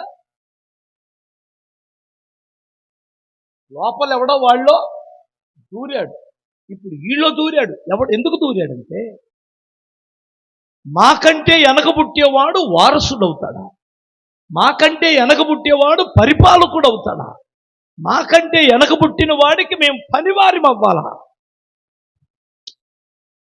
నేను కూడా దేవునితో సమానుడినైతే ఉత్తర దిక్కునున్న సభాపర్వతం మీద నా సింహాసనం ఉన్నట్లయితే ఖచ్చితంగా ఈ విషయాన్ని నేను ఖండించేవాడినే అనుకున్నాడు. లోపల ఎవరి మీద కోపం? వాడికి దేవుడి మీద కాదు, పుట్టబోయే వారసుడి మీద. ఆ ఆలోచన వచ్చిన వెంటనే దేవుడు ఊరుకుంటాడా? వెంటనే మిఖాయేలును పంపించాడు వాడి మీదకి. 12వ అధ్యాయం 7వ వాక్యం ప్రకటన గ్రంథములో ఒక భయంకరమైన యుద్ధము జరగగా ఆ యుద్ధములో 3వ వంతు దేవదూతలు భూమి మీదకు త్రోయబడినని బైబిల్లో రాయబడి ఉంది. ఓకే, మీరు నమ్ముతారా? స్తోత్రం చెప్పగలరా? పడిపోయిన తర్వాత భూమి, శ్రేష్టమైన భూమి ఏమైందంటే మీరు ఆదికాండం 1వ అధ్యాయం 1వ వాక్యములోనే ఉంటుంది.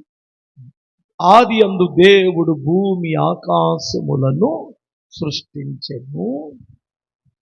భూమి నిరాకారముగాను శూన్యముగాను మారెను, ఉండెను. దేవుడు నిరాకారముగా దేన్నైనా సృష్టిస్తాడా? నిరుపయోగంగా దేన్నైనా పుట్టిస్తాడా? మరి ఎందుకు నిరుపయోగంగా మారిందంటే అది ఫస్ట్ ఆకారముతోనే పుట్టింది, జీవంతోనే పుట్టింది, సారవంతమైనటువంటిదిగానే పుట్టింది. వాడు ఎప్పుడైతే త్రోయబడ్డాడో అప్పుడు ఇది మారిపోయింది. ఈ భూమి మీద చీకటి జలముల మీద కమ్ముకుందా. ముందేం కమ్మింది? చీకటి జలముల మీద కమ్మింది. అంటే ఇప్పుడు ఏ ఆత్మ పనిచేస్తుంది ఇక్కడ? దురాత్మల సమూహం చీకటి కమ్మేసింది. దీనిని బాగు చేయడానికి దేవుని ఆత్మ అల్లాడిపోతున్నాడు. నీ పని పాడైతే నువ్వు అల్లాడుతావు, నా పని పాడైతే నేను అల్లాడుతాను. ఇప్పుడు ఆయన చేతి పని అయిన భూమి ఏమైంది? పాడైంది కనుక ఆయన అల్లాడిపోతున్నాడని బైబిల్ చెప్తుంది. నమ్ముతారా? స్తోత్రం చెప్పగలరా? ఇప్పుడు మధ్యలో ఆయన ప్రణాళిక ఏమైందంటే కాస్తంత వాయిదా పడింది. మానవుని శుభించడం వాయిదా పడింది. దేవుడు చేసే పనులు కాస్తంత అడ్డుపడినప్పుడు లేట్ అవుతాయేమో కానీ ఎట్టి పరిస్థితుల్లో శాశ్వతంగా ఆగవు. మరలా తిరిగి పునర్నిర్మించే శక్తి ఆయనకు ఉంది. మరలా బాగు చేయగలడు. ఎన్ని సంవత్సరాలు గ్యాప్ తీసుకున్నాడో నాకు తెలియదు. అది శాస్త్రవేత్తను అడగండి చూసాను. ఏమండి? హల్లెలూయా. మనమేమో మానవుడు పుట్టి 6000 సంవత్సరాలంటే నోరు ముయ్యండి. భూమిని మీరు టెస్ట్ చేస్తే లక్షల సంవత్సరాలు అయిందని వాళ్ళు చెబుతున్నారు. మరి అదే విషయం. మనకు తెలియంది వాళ్ళకి తెలిసింది. ఎవరు తెలిసింది? శాస్త్రవేత్తలు తెలుసుకున్నారు దీన్ని. ఇది నిన్న మొన్న పుట్టిన భూమి కాదు. ఈ లెక్కలు నాకు రావు, నేను అంతగా చదువుకోలేదు, పరిశోధనలతో ఏమి నాకు తెలిసిందల్లా బైబిల్. ఓకేనా? మీరు తెలుసుకోండి తర్వాత ఏమన్నుంటే. ఎన్ని వేలు, ఎన్ని సంవత్సరాలు, లక్షల, కోట్ల నాకు మాత్రం తెలియదు. లెక్కలు మాత్రం ఇక్కడ రాయిపోయి తిరిగి మరలా దేవుడు తన ప్రణాళికను నెరవేర్చుకోవడానికి వచ్చి ఏం చేసేదంటే, ఈ దురాత్మల సమూహం అంతటను కూడా త్రోయబడిన దేవదూతలు వారి యొక్క లీడర్ ఎవడాడు? లూసిఫర్ని తిరిగి వాయుమండలానికి పంపించేశాడు. భూమిని ఖాళీ చేపించాడు. దురాత్మలు ఇప్పుడు ఎక్కడ ఉంటాయి? వాయుమండల సంబంధం అన్నాడు కదా, స్తోత్రం చెప్పాలి. అటు పరలోకంలో లేవు, భూమి మీద లేవు. ఎక్కడున్నాయి? వాయుమండలం మధ్యలో ఉన్నాయి. ఇప్పుడు దీనికి ఆకారం ఇచ్చి ఇదే మట్టిలో నుండి నరుడిని నిర్మించి ఆ మహోన్నతుని యొక్క ఆత్మలో ఒక భాగం మనుషుని హృదయంలోనికి ఊదితే అతను ఎలాంటి వాడయ్యాడంటే, యాస్టిస్గా యేసుక్రీస్తు ఎలాంటి ప్రభావంతో ఉన్నాడో ఆదాము కూడా అలాంటి ప్రభావవంతుడు. మనలాంటి వాడు కాదు ఆదాం. ఎవరిలాంటి వాడు చెప్పండి? యేసుక్రీస్తు అనుకో, స్తోత్రం. యేసుక్రీస్తు అనుకో, ఎందుకంటే ఆయన మొదట ఆదాము, ఈయన కడుపుతాడు. యేసుక్రీస్తులో ఏమైనా తప్పులు చూడగలవా? ఆయన ముందు రోగాలు నిలబడినయా? దయ్యాలు నిలబడినయా? ఏమీ లేదు. ఆయన దేనికైనా బానిస అయ్యాడు. అయితే ఇప్పుడు చేసిన పని ఏమిటంటే, దేవుడు మహోన్నతుడైన దేవుడు నరుడు ఒంటరిగా ఉండటం మంచిది కాదని వాడిని పక్కన ఒక ఎన్నికలు చేసి స్త్రీ నిర్మించి వాళ్ళిద్దరికి పెళ్లి చేసి చిలకా గోరింకల్లాగా చక్కగా కాపురం చేసుకుని మన ఇక్కడ పెట్టింటే వాడు ఏం చేశాడంటే, ఇప్పుడు అక్కడ ఒక తోట నాటి మహోన్నతుడు దేవుడు 2 చెట్లు నాటాడు. 2 చెట్లు అంటే 2 చెట్లు ఎవరు నాటమన్నాడు పాస్టర్ గారు? ఆ మంచి చెట్లు తెలివినిచ్చే చెట్టు అసలు నాటించే ఆ పండుని నాకు గమనించింది. ఇంత చేసింది దేవుడు. ఆ జగన్నాటక సూత్రధారి ఆ ఒక్కటి లేకపోతే బాగుండేది కన్నాడు. ఆనాడు ఒక్క చెట్టు, ఈనాడు చుట్టూ చెట్లు. తెలుసా? తెలీదా? చూస్తున్నారా చెట్లు?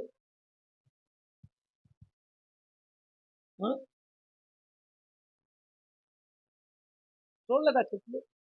ఎగ్జాంపుల్, ఒక పెళ్లి చేసి ఒక అబ్బాయికి ఇది నీ భార్యరా, ఈ పండు తిరిగి దినమంతా నువ్వు ఎప్పుడు చావు, పక్కింటి దాని వైపు చూసావంటే చస్తావని చూసి. ఇప్పుడు ఇటు చూపు అంత ఎత్తుంది చెప్పు.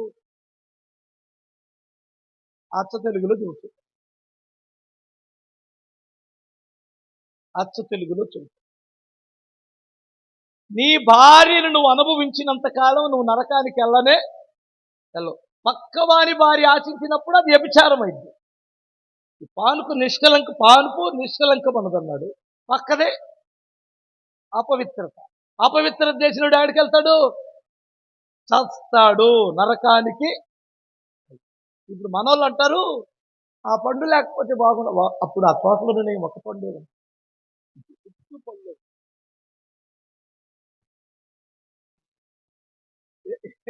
ఏం చేస్తారు? లేవు. జోబులో ఒకటి పెట్టుకొని తిరుగుతున్నారు. ప్రతి ఒక్కరు జోబులో ఒక పండు ఉంది. స్తోత్రం చెప్పగలరా? లేదా? వినండి జాగ్రత్తగా. అప్పటికంటే ఇప్పుడు ఎక్కువైన పళ్ళు, అది వేరే సంగతి. ఊరికే మీరు కొంచెం ఫ్రీ అవుతారని చెప్తానులే. ఈ 2 అధికారాలకు సాదృశ్యం. ఒకటి సాతాను అధికారం, 2 దేవుని అధికారం. ఈ అధికారానికి లోబడినంతకాలం నువ్వు బ్రతుకుతావు. నువ్వు వెళ్ళి సాతాను యొక్క అధికారానికి లోబడ్డావంటే నాడే చచ్చిపోతావు అని చెప్పేశాడు. ఇంకంతే, ఫినిష్. అసలు విషయాలు ఏమీ చెప్పలేదు. ఈ చరిత్ర అంతా చెప్పలేదు. కొన్ని దేవుడు రహస్యంగానే ఉంచుతాడు, నిన్ను ఆజ్ఞాపిస్తాడంతే. అంతేగాని నా కుమారుడా ఫస్ట్లో ఇలా జరిగింది నువ్వు ఇలా ఉండు అలా ఉండు. అది ఆయన ఆయన అధికారాన్ని ఆయన స్టేటస్ని దెబ్బతీస్తుంది. తినొద్దంటే తినకుండా ఉంది అంతే. దేవుని స్తోత్రం. ఆయన తినకుండా ఉన్నాడు. ఈ లోపల వాడి అక్షరాల లోపలికి అంతరాలు చేస్తుంది.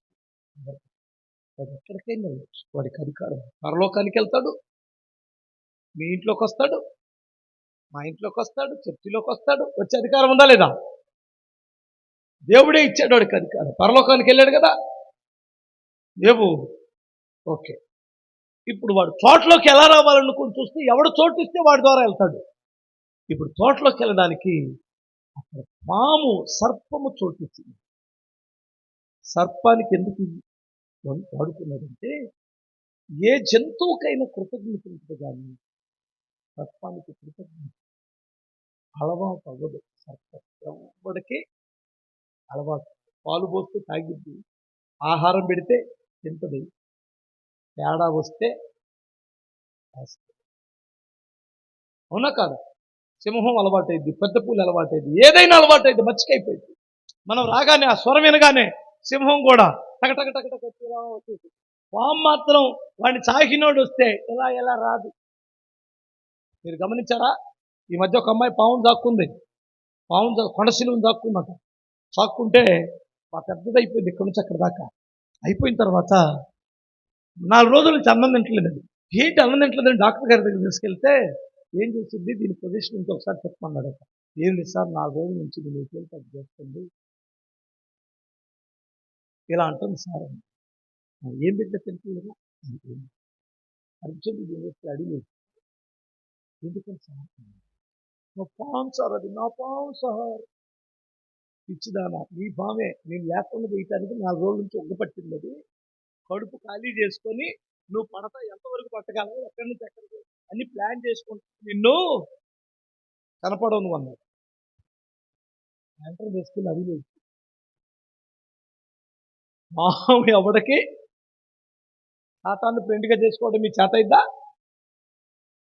ఇప్పుడు పాములు దూరొచ్చి తీసుకొని రావటమే తోటలోనికి ఆ పెద్ద బోధన తీసుకొచ్చింది.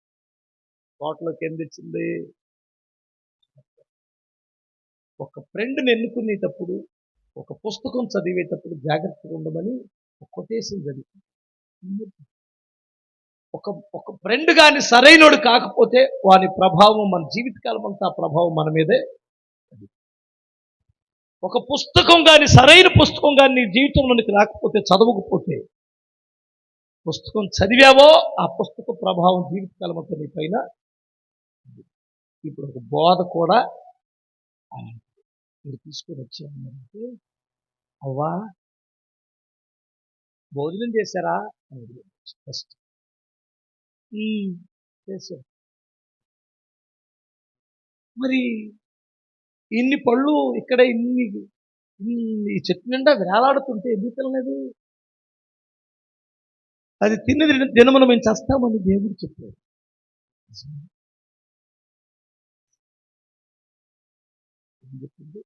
ఇది ఇది అంటే మనుషులకు డౌట్. మా ఆయన చాలా మంచివాడక్క అంటే నిజమా అన్నాడు అనుకో,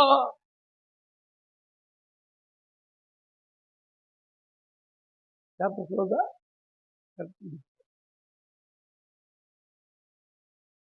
సరే, ఇంకో మాట చెబుతుంది. మా ఆవిడ చాలా మంచిది అన్నాం అనుకో, అలా అనుకోకపోతే బ్రతకలేం లేదు, దగ్గర అయిపోతాం కదా. వీడు లూసిఫర్ కంటే డేంజర్ కాదు ఇది. అనుమానం ఇప్పుడు ఎప్పుడైతే డౌట్ పెట్టిందో ఈ అమ్మాయిలో, ఈ అవల ఏమొచ్చింది? డౌట్ వచ్చింది. ఎప్పుడైతే డౌట్ పెద్దదైందో వెంటనే మైక్ తీసుకొని వాగేసింది. అది నుంచి బోధ. సావనే సావడు, సావకపోక మంచి ఆఫర్ ఇచ్చింది. దేవదూతలు కాదు, దేవతలైపోతారంటే. హల్లెలూయా. చూసారండి, ఆపరు. 1+1 1+2 1+1 బట్ల బాయ్ ఒక్క మాట చేశాడు. ఎంత దుర్మార్గుడు అంటే వాడు, ఎంత మోసం చేస్తాడంటే, ఇలాగ ఇద్దరు సహోదరులు వెళ్ళి భోజనం అనిపిస్తున్నారట. చక్కగా మంచి భోజనం పెట్టారు, వంకాయ కూర వేశారు, పప్పు వేశారు, సాంబార్ వేశారు, అన్నీ అయిపోయిన తర్వాత బాబు పెరిగేయమంటారా బెందాలు వేయమంటారా అని అడిగాడు. రోజు పెరుగు ఇది కొత్తగా బెందాలు బెందాలని అన్నాడు. ఓకే బెందాలని తెస్తాను, అన్నం కొంచెం పెట్టమంటారా, కొంచెం పెట్టి బెందాలను ఎక్కువ తిందామని. పెరుగు కంటే బాగుంటుంది అనుకుంటారు వీళ్ళు. తీరా ఆడి వెనక్కి వెళ్ళి వీడి గంజి ఉంచుతాడే, ఏగల బాగులు వాళ్ళు ఉంటాయి కదా, దాని దగ్గరతో టప్పును ముంచుకొని వచ్చేసి తీసుకొని పోసి పోసాడు. ఎందుకు గంజి పోస్తున్నావు అన్నాడు. ఇందాక నిన్ను ఏమన్నా అడిగాను, ఎవరంగా అడిగానా నీకు పెరుగు కావాలా బేందాలం కావాలని? నువ్వేమన్నా బేందాలం అంటే గంజా అన్నాడు వాడు. నీకు అర్థం కాలేదా? అసలు దేవదూతల కంటే గొప్పవారు ఎవరో అవ్వాదాములు. ఆడేం ఆపరిచ్చాడు, దేవతలు అయిపోతారు. అదేంటిదో అనుకున్నారు వీళ్ళు. ఈ బుర్ర తక్కువది ఏమండి, మనం ఎక్కువ దేవతలు ఎక్కువండి అని అడగొచ్చు కదా ఈ పనికి మాలినక్క. ఆయనకేం తెలుసు, ఆయనకేం తెలుసు, నాకు తెలియదు, ఆయనకి తెలుసుదా? ఈ పొగరతో కదా కొన్ని కుటుంబాలు పాడు చేస్తున్నారు. మిమ్మల్ని కాదమ్మా, ఆమె కూతురు అవ్వ కూతురులు అడుగుతున్నాను. ఎంత ఇన్సల్ట్ అంటే వీళ్ళకి. మా ఆయన అడిగి చెబుతాను ఆగండి, మా ఏమండి మరి వీళ్ళు ఎవరో వచ్చారండి ఏంటండి అందో. ఆయనకేం తెలుసు సోదరుడు, నాకే ఎక్కువ తెలుసు. కూర్చోళ్ళు ఉండొచ్చు ఇక్కడ, నేను అందరి మీద అబంధాలు వేయట్లేదు. యజమానుడు ఆయన కదా, మా ఆయనకి చెప్పాడండి దేవుడు, మా ఆయనకి ఏదో మాట్లాడాడు, నాకు తెలియదు పూర్తిగా ఆయన అడుగుతారని ఆ తోటలో నా మూలలో ఉన్న కేకేస్తా అందిద్ది కదా. సెపరేట్ అమ్మా. ఆ చేతగానోడైనా వచ్చి ఇవ్వగానే తినాలా? ఎవడు తినమన్నా నిన్ను, అయ్యగారిని రాని తెలుసుకుందాం అనాలా? అంత ప్రేమ అంటే మనోడికి.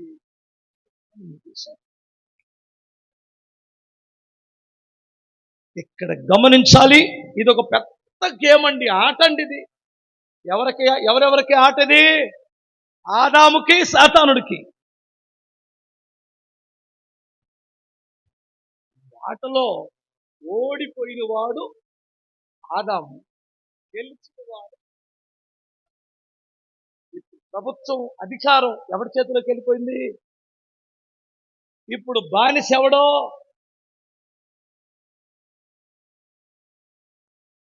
నీవు గాని నాకు మొక్కితివా ఇదంతయు నీకు ఇచ్చేస్తారు, ఎందుకంటే ఇది నాకు ఇవ్వబడిందన్న.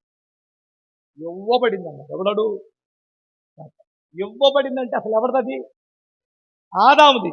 ఇప్పుడు ఎవరి దగ్గర నుంచి లాగేసుకున్నాడు వీడు? ఆదాము దగ్గర నుంచి లాగేసుకున్నాడు. ఇప్పుడు చేతగాని అదవెవడో? నిజం ఇది చెప్పాలంటే అంతే. ఇప్పుడు వెంటనే వాడి చట్టం చేశాడు. వాడి ప్రభుత్వంలో 3 చట్టాలు చేశాడండి. టక 3 చట్టాలు చేశాడు. అది ఇప్పటికీ అమలవుతుంది. బైబిల్లో రాయబడిన విషయాలని స్తోత్రం చెప్పాలి. ఇప్పుడు ప్రభుత్వం మారగానే చట్టం మారిందా? చట్టాలు చేసుకుంటారా చేసుకోరా? అధికారం ఉందా లేదా వారికి? హల్లెలూయా. ఇప్పుడు ప్రభుత్వం మారింది. ఇప్పుడు ఏలేది ఎవడు, ఏలబడేది ఎవడు? ఏలేది సాతానుడు, లూసిఫర్. ఏలబడేది మనుషులు, దేవుని పిల్లలు. దేవుని కుమారుడు బానిసయ్యాడు. ఒక్క మాటతో చెప్పాలి, దేవుడికి బాధ వచ్చి కోపం వచ్చి ఒక్క మాట చెప్పాడు, స్త్రీ సంతానం నీ తల నీ నిమిత్తం నేల శపించు. నీ జీవితకాలం అంతా ప్రయాసతోనే, దుఃఖముతోనే, వేదనతోనే పో వెళ్ళిపోయాడు. ఇప్పుడు ఎవరెవరు ఉన్నారు భూమి మీద? సాధారణుడు, మానవుడు. ఇప్పుడు ఈ ప్రభుత్వంలో 3 చట్టాలు చేశాడని చెప్పాను. రోమిలకు రాసిన పత్రిక 25 చూడన్నా. అట్టివారు దేవుని సత్యమును అసత్యమునకు మార్చి సృష్టికర్తకు ప్రతిగా సృష్టిని పూజించి సేవించిరి. చాలు. హల్లెలూయా. తల్లులారా, ఈ విషయం మీకు అర్థం కాదు. ఇప్పుడు మీరు యేసు ప్రభు వచ్చారు, పశువుల పాకలో పుట్టాడు, మీ అందరికీ తెచ్చాడు, కొట్లాలంటే మీరు భలే ఉంటుంది. నేనండి కాదు, నేను అట్లయిన చెప్పను, నా వల్ల కాదు. మీరు చెప్పేది మాత్రం జాగ్రత్త. ఇప్పుడు దేవుడు కనుమరుగైపోయాడు. ఎవరిని చూపిస్తున్నాడు ఇప్పుడు? వీడు సృష్టికర్తకు ప్రతిగా సృష్టిని పూజించి సేవించేటప్పుడు. ఇప్పుడు బాధ వచ్చినప్పుడు సృష్టికర్తనికి ప్రార్థన చేయవలసిన వాడు దేన్ని పట్టుకున్నాడు? ఇప్పుడు సృష్టిని పట్టుకున్నాడు. ఏమొచ్చిందండి? జంగం రాసుకుంటే ఏం రాలిద్ది? మనం సృష్టి కూడా సృష్టి. మన ఇద్దరం రాసుకుంటే ఏం రాలిద్ది? బూడిది రాలిద్ది. సృష్టికర్తను కదా పట్టుకోవాలి. ఆయన మరుగు చేశాడు ఫస్ట్. కష్టం వచ్చినప్పుడు, కన్నీళ్ళు వచ్చినప్పుడు, వ్యాధులు వచ్చినప్పుడు, వ్యాధి వచ్చినప్పుడు జీవ మరణములు యెహోవా వశమన్నాడు. సృష్టిలో ఏముంది? అర్థమన్నా? సృష్టిని గురించి ఎంత చక్కగా మనం పాడు చేసేసాడంటే, నీడని ఇవ్వకపోతే మనం ఎలా బ్రతుకుతాం? సూర్యుడు లేకపోతే ఎలా బ్రతుకుతాం? సూర్యుడే దేవుడు, చంద్రుడే దేవుడు, నీళ్ళే దేవుడు. చివరికి మనం కలుగు చేసుకున్నటువంటి డబ్బులు కూడా చూసారా? మీరు గమనించారా? నేను కూడా విగ్రహారాధికుని ఒకప్పుడు నెలపడిపోచ్చిన వెంటనే మమ్మ ఉంటేనే మా అమ్మకం చూసేవాడిని, మమ్మ లేకపోతే డబ్బులు దొరకదు.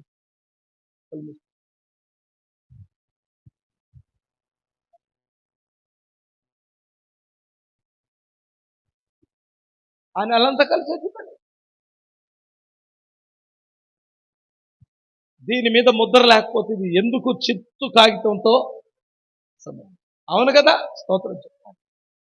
అంటే ఇప్పుడు నాకు ఇది మనమే తయారు చేసుకున్నాం. నిజంగా ఎందుకు పనికొచ్చింది ఇది? కడుపో కాలు నిండిద్దా? నేను దీన్ని బతికేస్తాను. వర్షమే లేకపోతే 100 ఎకరాలు నీకు పొలం ఉందా? ఏం చేసుకుంటారు? దేవుడు వర్షం ఇస్తే కదా పండి. వర్షం ఇచ్చేది దేవుడు. వర్షానికి దండం పెడతాడు. పంటనిస్తుంది భూమిని కలుగు చేసిన దేవుడిని, వర్షం ఇచ్చిన దేవుడిని మాత్రం దేవుడు కాదు. ఇది కుట్ర కాదా? దుష్టుని యొక్క ప్రణాళిక కాదు. ఇలా సృష్టికర్తకు దూరమైనటువంటి మానవుడు దేనితో నింపబడ్డాడంటే 26 నుండి చూడము. అందువలన దేవుడు తుచ్చమైన అభిలాషలకు వారిని అప్పగించెను. వారు స్త్రీలు సహితము స్వాభావికమైన ధర్మమును విడిచి స్వభావానికి విరుద్ధమైన ధర్మమును అనుసరించుచు అటువలే పురుషులు కూడా స్త్రీ యొక్క స్వాభావికమైన ధర్మమును విడిచి పురుషులు అవాంఛమైనది చేస్తూ తమ తప్పిదమునకు తగిన ప్రతిఫలమును నొందుతూ ఒకరి ఎడల ఒకరు కామాతృతులైరి. చూడండి, ఇక్కడ ఏముందంటే విపరీతమైన కామకత్వం, కామం మనిషిలో పంచారు. చూడండి, మీరు గమనించండి. చిన్నల మొదలుకొని పెద్దల వరకు దేవదూతలు లోతు ఇంటికి వస్తే ఎగబడ్డారు. మరి 9 బదులుకొని 9 నెలల పాపను వరంగలని ఒక దుర్మార్గుడు తీసుకొని వెళ్ళి పాడుపించాను. 9 నెలల పాపని ఒక సింహం ముందు పడుకోబెట్టండి, ముద్దు పెట్టుకుంది. మీరేం చేశారు? ఈ మధ్య ఎన్ని చూశారు మీరు? వరుసవాయిలమే, వయసు వ్యత్యాసాలమే. ఇప్పుడు ఈ మధ్య కాలంలో సుప్రీంకోర్టు కూడా ఏం తీర్పుతుంది తెలుసా? భారతదేశం ఎంత పవిత్రమైన దేశమో, కుటుంబాలకు ఎంత ప్రాధాన్యత ఇస్తుందో, అలాంటి భారతదేశంలో కూడా సుప్రీంకోర్టు ఏం తీర్పిచ్చిందండి? పురుషులు, స్త్రీలు కదండి. ఇంత నీచమైన స్థితికి ఈ భారతదేశం దిగజారిద్దని మనం కలలో కూడా, ఎందుకంటే మనుషుల్లో తయారయ్యారు. కోర్టు తప్పు కాదండి, కోర్టు మీద ఒత్తిడి తీసుకొచ్చారు. ధర్నాలు, పోరాటాలు, ఈ పోరాటాలు తట్టుకోలేక చేసుకుంటామని అంటుంది. సుప్రీంకోర్టు ధర్మాసనం ఏం చేసిందండి? ఇంకా చెప్పనా? ఇష్టమైతే ఇంకా ఏ పాపమైనా లేవు, పోయింది. ఇది ఇప్పటికీ పని చేస్తుందని చెప్తుందండి. ఎగ్జాంపుల్ మీకు ఒక మాట చెప్తాను. బైక్ తోలేది ఎవడో, మగపిల్లలోనో ఆడపిల్ల. అడ్వర్టైజ్మెంట్ ఇవ్వాల్సింది ఎవరో, మరి ఇస్తుంది ఎవరో?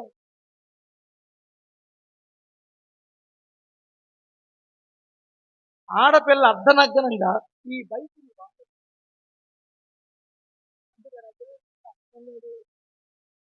మగపిల్లని కదా పెట్టాలి అక్కడ. కామాతృత కదా, వ్యాపారం కూడా కామాతృతతో కదా వ్యాపారం జరుగుతుంది. మళ్ళా దొంగ మాటలు ఎవరు రాస్తారు?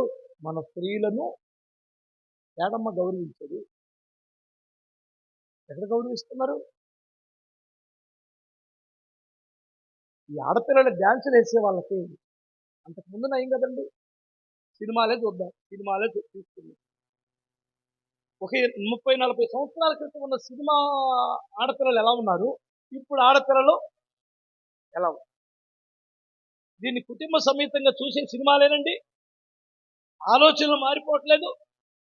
సిగ్గులు అద్దు ఉండాలి కదా. తండ్రి కూతురు చూడగలరా? తల్లి, తండ్రి, కూతురు, కోడలు అందరు కూర్చొని చూడొచ్చా? చూసేనా? భార్యాభర్తలు తప్ప ఎవరు చూడకూడదు.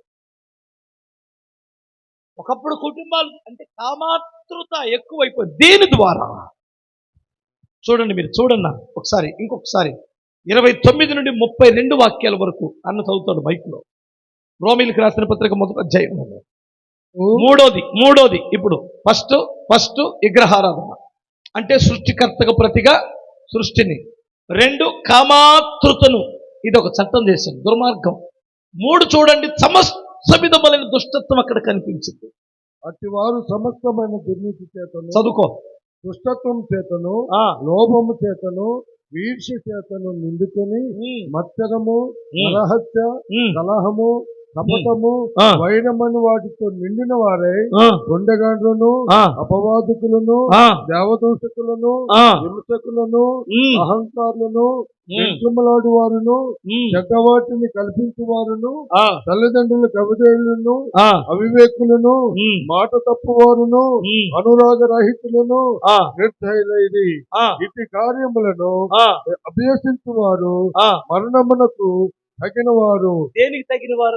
అను దేవుని న్యాయమితిని వారు బాగుగా ఎరిగి ఉండి మరణమునకు తగిన వారు. ఇది సమస్త విధములైన, చదవండి తర్వాత చదువుకోండి. ఇట్టి వారు దేనికి తగిన వారు? మరణం అంటే అది తిండి దినముల నిశ్చయముగా నీవు. ఇప్పుడు మరణములో 3 రకాలు. భౌతిక సంబంధమైన భక్తుల మరణం ఆయన దృష్టికి విలువైన, అంటే భౌతిక సంబంధమైన మరణం ఇది లెక్కలోకే దేవుడు తీసుకో. ప్రమాదకరమైన మరణం ఏమిటంటే ఆధ్యాత్మికమైన మరణం. మీరు మీ పాపముల చేత, అపరాధముల చేత చచ్చిన వారై, అదే దేవుడు చెప్పాడు, నువ్వు ఆ పండు దినం నిశ్చయముగా చచ్చిపోతావు. ఆత్మ ఈ ఆధ్యాత్మికంగా చచ్చిన వాడు భౌతికంగా చస్తే ఈ ఆత్మ నిత్య అగ్నిగుండం అనే నిత్య మరణములోనికి. అక్కడ అగ్ని ఆరదు, పురుగుచారు. ఇప్పుడు పుట్టిన ప్రతి మానవుడు చచ్చి ఎక్కడికి వెళ్తున్నాడు? ఇప్పుడు నిత్య నరకాగ్ని కూడా. ఆనాడు భూమి నిరాకారముగా ఉన్నప్పుడు దేవుని ఆత్మ ఎంత అల్లాడిందో నాకు తెలియదు, కానీ దానికి రెట్టింపు తన పిల్లలు నరకానికి వెళ్తున్నప్పుడు. దేవుడు ఎప్పుడు నరకాన్ని సృష్టించలేదు. దుష్టుడు ఎప్పుడైతే త్రోయబడ్డాడో వాడి కొరకని నరకం సృష్టించాడు. ఇప్పుడు వాడెళ్ళడము కాకుండా మానవ జాతిని ఏం చేస్తున్నాడు? వాడి పరిపాలనలో తీసుకొని నలిపేసి వాడెళ్ళే స్థలానికి తీసుకు. దేవుడు బాధతో స్త్రీ సంతానం తలపెట్టుకుంటుంది. అప్పుడు తన సింహాసనం నుంచి నిలిచి కన్నికైన మరియ స్త్రీని పర్మిషన్ అడిగి ఆ గర్భములో నుండి 9 నెలలు అక్కడ దాగి సింహాసనాసురుడి ఆకాశమున సింహాసనము, భూమి నా పాదపీఠం అన్నవాడు అంత గర్భములోనికి దిగజారిపోయి ముగించుకొని పుడితే పుట్టిన వెంటనే ఆ ఉనికి వాడు ఎలా తెలుస్తుందంటే, జ్ఞానులు వచ్చారు, శాస్త్రులు వచ్చారు, వెంటనే వాడు ఏం చేశాడంటే హెరోదు రాజుని ప్రేరేపించారు. 2 సంవత్సరాల పిల్లల లోపు అందరినీ చంపింది. ఈ ఏరియాలో గుర్తుండే ఎవరో స్త్రీ సంతానం. అక్కడ దేవుడు తప్పించుకున్నాడు. 4 సంవత్సరాలు ఐగుప్తులో ఉండి మళ్ళీ తిరిగి వచ్చిన తర్వాత 30 సంవత్సరాలు సామాన్యమైన జీవనములో కలిసి యేసుప్రభు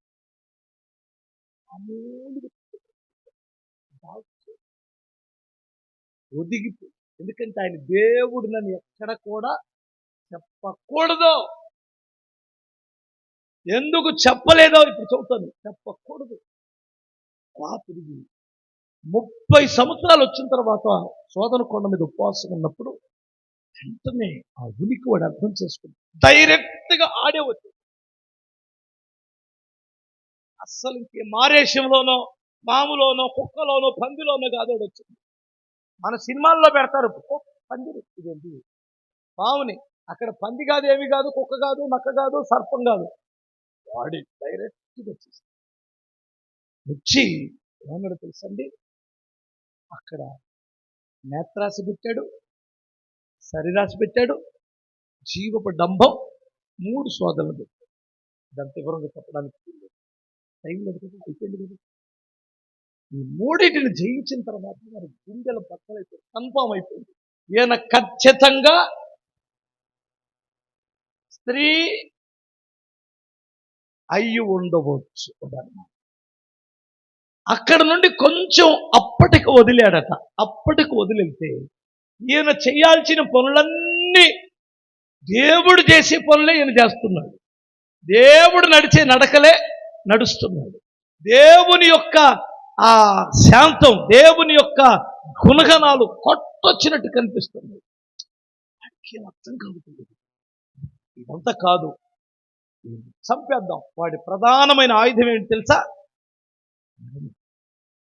దుష్టుని ప్రధానమైన ఆయుధం ఏంటి? దానినే ఉపయోగించి చంపేద్దాం అనుకొని మత పెద్దలని, మతోన్మాదులని ఓ పక్క, అధికారులను ఇద్దరిని ఎప్పుడైనా చూడు, ఈనాటికి కూడా వాడు అధికారులను వాడుకుంటాడు, మతోన్మాదులను వాడుకుంటాడు. వీళ్ళిద్దరిని వాడుకొని క్రీస్తుని హింసించారు. ఈరోజు సంఘాన్ని కూడా హింసిస్తాడు. వీళ్ళిద్దరిని ఒకటి చేసి వాడు ఎవడో వాడే. వీళ్ళిద్దరినే వాడతాడు. మీరు ఎక్కడికైనా చూడండి, చరిత్రలో మీరు ఎప్పుడైనా చూడండి, నాయకులను వాడతాడు. నెక్స్ట్ దేవునికి పిచ్చి, దేవుడి పిచ్చితో మతోన్మాదాన్ని వాడతాడు. ఈ రెండింటిని వాడతాడు. 2 ఆయుధాలు వాడు. ఈ రెండింటిని వాడి చంపాలని ప్లాన్ చేశాడు. ఇప్పుడు ఒక చిన్నది 2 చేతులు చెప్పండి. ఇంతకే యేసు ప్రభు వారు దేవుడా, దేవుడు మనుషుడా, దేవుడా మానవుడా? ఏంటి స్తోత్రం చెప్పగలరు? నాకు అర్థం కావట్లేదు. ఇదే కదా బాధ. దేవుడు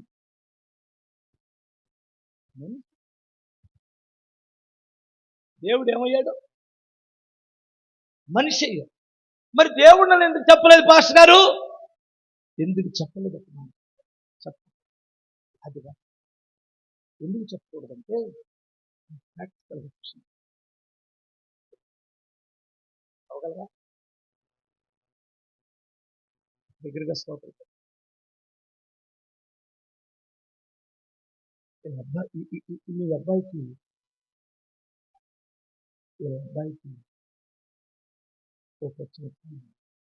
నా కొడుకు వీళ్ళిద్దరు కలుపుతుంది.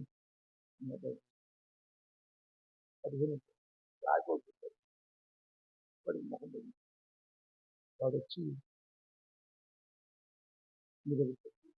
డాడీ మ్యాచ్ సెంటర్ వల్ల అబ్బాయికి వచ్చాడు డాడీ. నువ్వు అన్నా మీ అబ్బాయి మా అబ్బాయిని నువ్వేం చేశావు? ఆగి వాడిగా కానీ ముఖ్యం ఇంతలా మనుషులు కొడితే ఊరుకోండి చంపాడు లేదు. అవునా? ముక్కు ముఖం అప్పుడు వాడు నా కొడుకు వచ్చి రక్తంతో డాడీ అంకుల్ అన్నాడు డాడీ అని వచ్చాడు. అప్పుడు నేను వచ్చాను. పిల్లలు కొట్టుకుంటే అవసరమైతే మీ కొడుకుని కొట్టమని నాకు పర్వాలేదు. పిల్లలు అనుకుంటే నువ్వు వచ్చి వాడిని ముక్కు ముఖం ఏకం చేసావు. దమ్ముంటే మనిద్దరం చూసుకున్నారా అంటారు. అంటే అప్పుడు నువ్వు అన్నీ వస్తే నీ కొడుకు తండ్రి తండ్రి కాక ఏమయ్యావు? అన్యాయం కదా. పిల్లలు దమ్ముకున్నారు శాతమైతే నీ కొడుకుతో పండించాలి.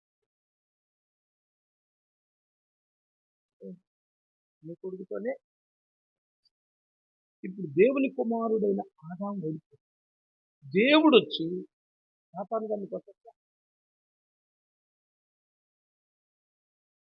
మరలా దమ్ముంటే ఏం చేయాలంటే అదే ఆదాముతో కనిపిస్తుంది.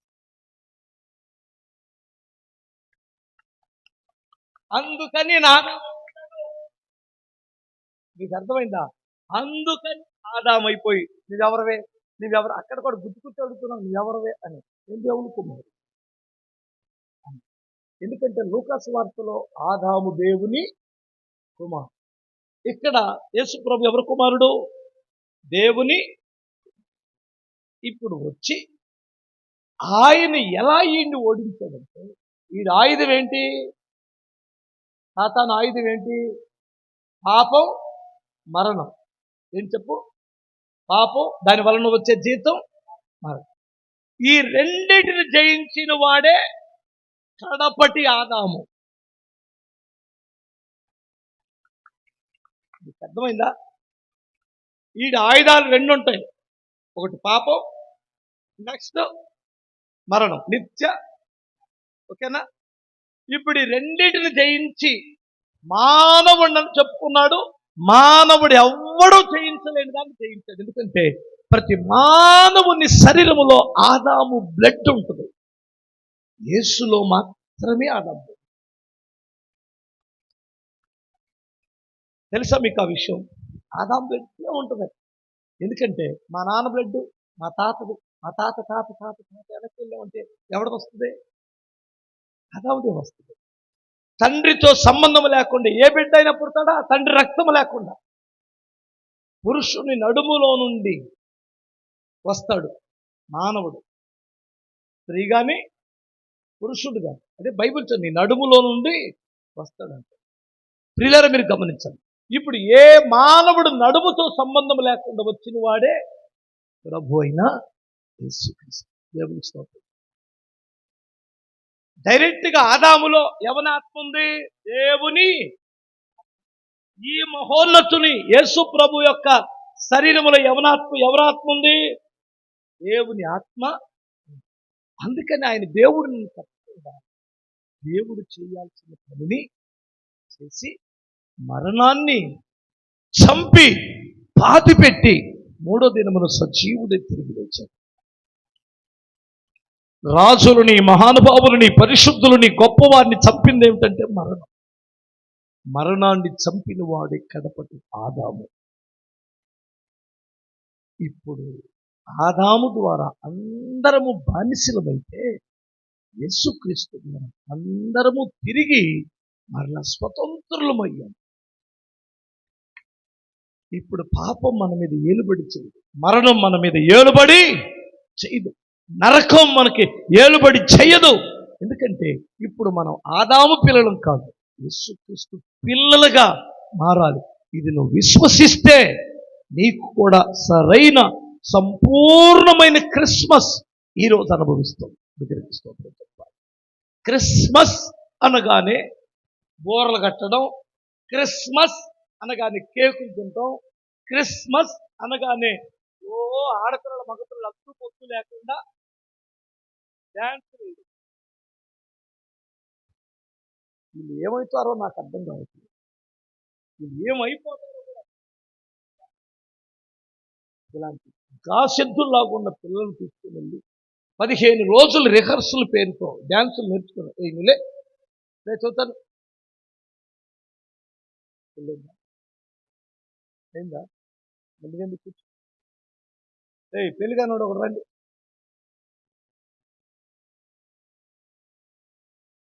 ఇంత పిల్లల్ని కదా పెడతారు.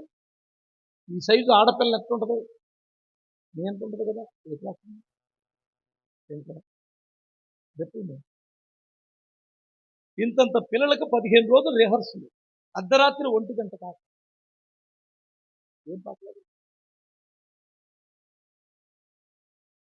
ఏం పాటలు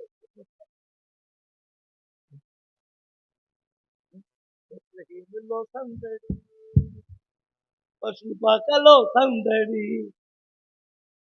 10 నిమిషాలే పాట, కానీ ఎన్ని రోజులు నేర్చుకోవాలి? 10-15 రోజులు.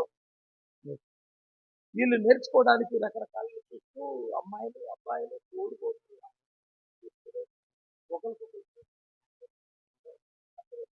15 రోజుల తర్వాత మరలా పాస్టర్ గారు ఏమంటాడంటే, మరి మన మధ్యలో ఉన్న వీటి వారు ఇప్పుడు వచ్చి ఎన్నో మరి 15 రోజుల నుంచి చాలా చాలా అర్ధరాత్రి 1 గంట వరకు కష్టపడి నేర్చుకున్నారు పిల్లలు. ఇప్పుడు వచ్చి మనకి సందడి చేపిస్తారు అనగానే వాళ్ళ అమ్మా నాన్న నోరు తెరుచుకొని సిగ్గు లేకుండా అలా చూడడం. వాళ్ళ కూతురు వేసుకుంటే వయసు వచ్చింది పిల్ల. ఏమనుకోవద్దు, నేను ఎలాగే అంటాను.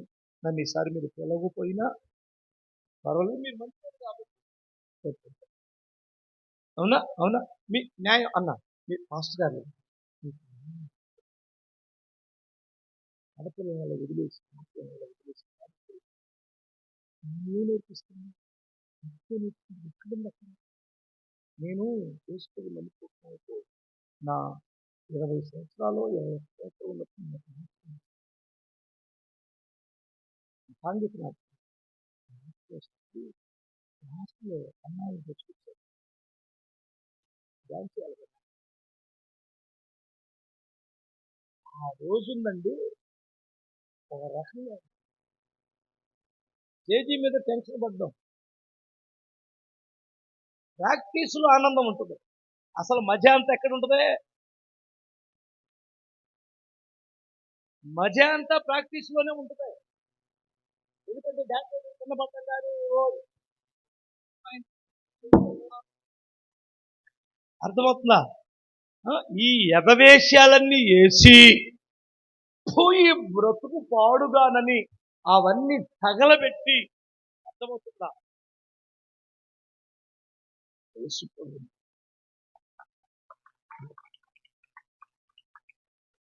ఈ ఎడవనాట్యాలు కూడా తెలుస్తున్నారు.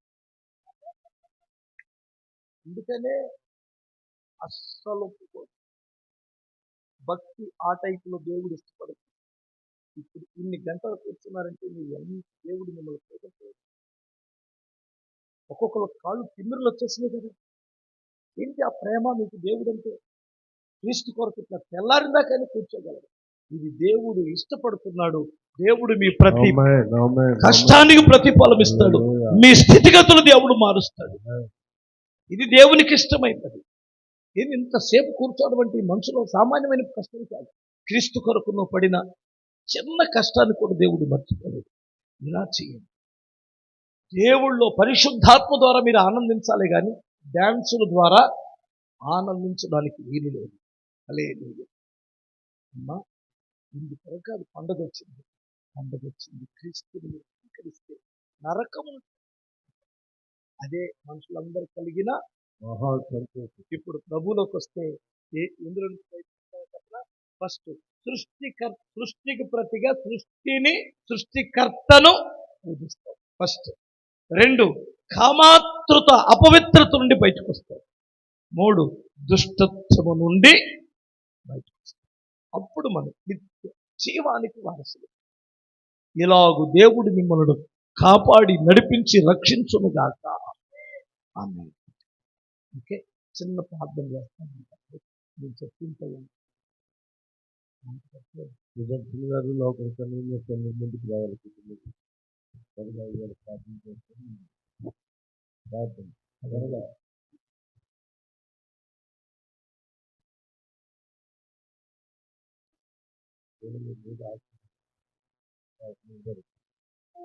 దయచేసి అందరం నిలబడదమ్మా. రండి, సుదర్శన్ గారు లోపల కలిగిన యేసు రక్తమే జయం.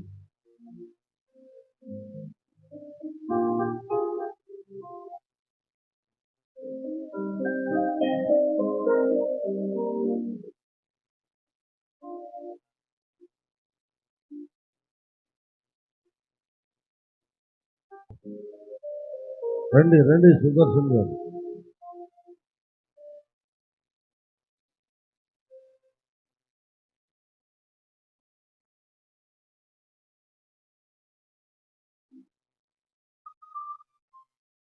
లాగరానికి వచ్చిన కిషోర్ గారు వేస్తారు, ఆశీర్వాదం చేస్తారు. హల్లెలూయా. మీ పక్క వారిని చూసి ఒక మాట చెప్పగలరా? పౌల్ రాజు జాతకంలో రావాలి. హ్యాపీ క్రిస్మస్ అని చెప్పండి.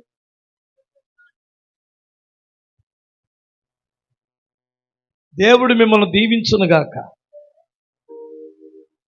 లోపల కలిగిన మోసం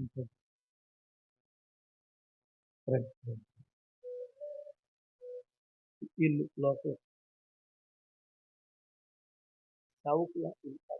ఇద్దరు సాక్షులు. వీరి కొరకు నేను చిన్న ప్రార్థన. పరిశుద్ధుడ ప్రేమ కలిగిన తండ్రి, ఈ ప్రాంతంలో మీరు ఎన్నుకున్న బిడ్డలను మీరు వెలిగించిన నక్షత్రాలు తండ్రి, వీరు నిరంతరము ఈ రీతిగానే ప్రకాశించండి. అనేకులు నీతి మార్గమును అనుసరించి నడుచుకున్నట్లు మీ వైపుకు త్రిప్పే బిడ్డలుగా వీరిని మీరు అభిషేకించండి. దీని కొరకు ఎంత ప్రయాసపడ్డారో, ఎంత కష్టపడ్డారో తగిన ప్రతిఫలములు ఇవ్వండి. దైవజనులు ప్రేమానందం గారు, ఈ ప్రాంతంలో పనిచేస్తున్న దైవ సేవకులు ఈ రాత్రి ఎంత భారమైనా ఎంత టైం అయినా నీ కొరకు కష్టపడిన నీ భక్తులను మీ రక్తములో విమోచింపబడిన నీ పిల్లలందరినీ దీవించండి.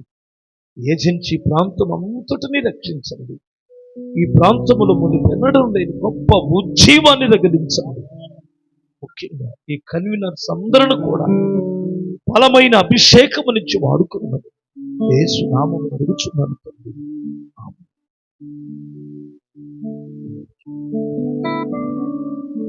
మరొకసారి అందరూ కళ్ళు మూసుకొని ఎంత ఘనమైన రాత్రి, ఆశీర్వాదకరమైన సమయాన్ని, ఎంత మహిమ కలిగినటువంటి సమయాన్ని ఆ పరమదేవుడు 2000 సంవత్సరముల క్రితం భూమి మీదకు నరరూపధారిగా ఈ భూమి మీద అవతరించి భయంకరమైన 3 శాపముల నుండి మనల్ని విడిపించి ఎంత ఘనమైన మహిమకరమైన జనాంగంగా మనల్ని అభిషేకించి ఎన్నుకున్నటువంటి దేవునికి, అనేక మంది రక్షించబోచున్న దేవునికి అందరం ఒకసారి 2 చేతులు పైకి స్తోత్రాలు చెల్లించుదాం. హల్లెలూయా, హల్లెలూయా, హల్లెలూయా, హల్లెలూయా. మా పరమ తండ్రి, ఈ రాత్రి మరొకసారి నీకు స్తోత్రాలు చెల్లిస్తూ ఉన్నాం. అభిషక్తులు మా మధ్యకు తోడుకొని వచ్చినందుకు వందనాలు నాయన. ఈ రాత్రి వాక్యమును స్వీకరించిన వారందరికీ రక్షణ లేని వారికి రక్షణ, శాంతి లేని వారికి శాంతి, సమాధానం లేని వారికి సమాధానం దయచేయండి నాయన. ఈ మైకు శబ్దం ద్వారా ఎంతమంది అయితే ఈ యొక్క స్వరమును విన్నారో, వారి హృదయాలు తెరిచారో, నీ కార్యాలు జరిగించండి ప్రభా. మరలా తిరిగి జనులందరూ తమ గృహాలకు వెళ్ళుచుండగా అయ్యా మార్గంలో మీరు తోడుగా ఉండండి. ఈ దాసులను అనేకమైన స్థలాలలో దేశ విదేశాల్లో వాడుకోండి. ఎంతో భారమును వహించినటువంటి ప్రేమానందమయ్య గారిని, టీముని ప్రభువా మీరు వాడుకోండి నాయన. లోకల్ కన్వీనర్స్ ఆశీర్వదించండి ప్రభువా. గృహములు విడిచిపెట్టి వచ్చి ఈ యొక్క చలిలో ప్రభువా ప్రయాసపడి ఈ వాక్యమును స్వీకరించిన ప్రతి బిడ్డను మీరు ఆదరించమని మా రక్షకుడు ప్రియకుమారుడైన యేసు పరిశుద్ధ నామమును అడుగుచున్నాం తండ్రి, ఆమేన్. తండ్రి అయిన దేవుని ప్రేమ, కుమారుడైన యేసుక్రీస్తు వారి కృప, పరిశుద్ధాత్మ దేవుని యొక్క ఆదరణ, భద్రత, దీవెన కూడి వచ్చిన బిడ్డలకును వారి ప్రయాణములకును దైవదాసుల ప్రయాణములకును సదా తోడే నడిపించి ఆస్వాదించును గాక. రక్షకుడు దయించినాడు మన కొరకు పరమా రక్షకుడు దయించినాడు. రక్షకుడు దయించినాడు పోయులారా రక్షణమున పోయి మాన నిరీక్షణ ఫలమో తెదాము రక్షకుడు దయించినాడు.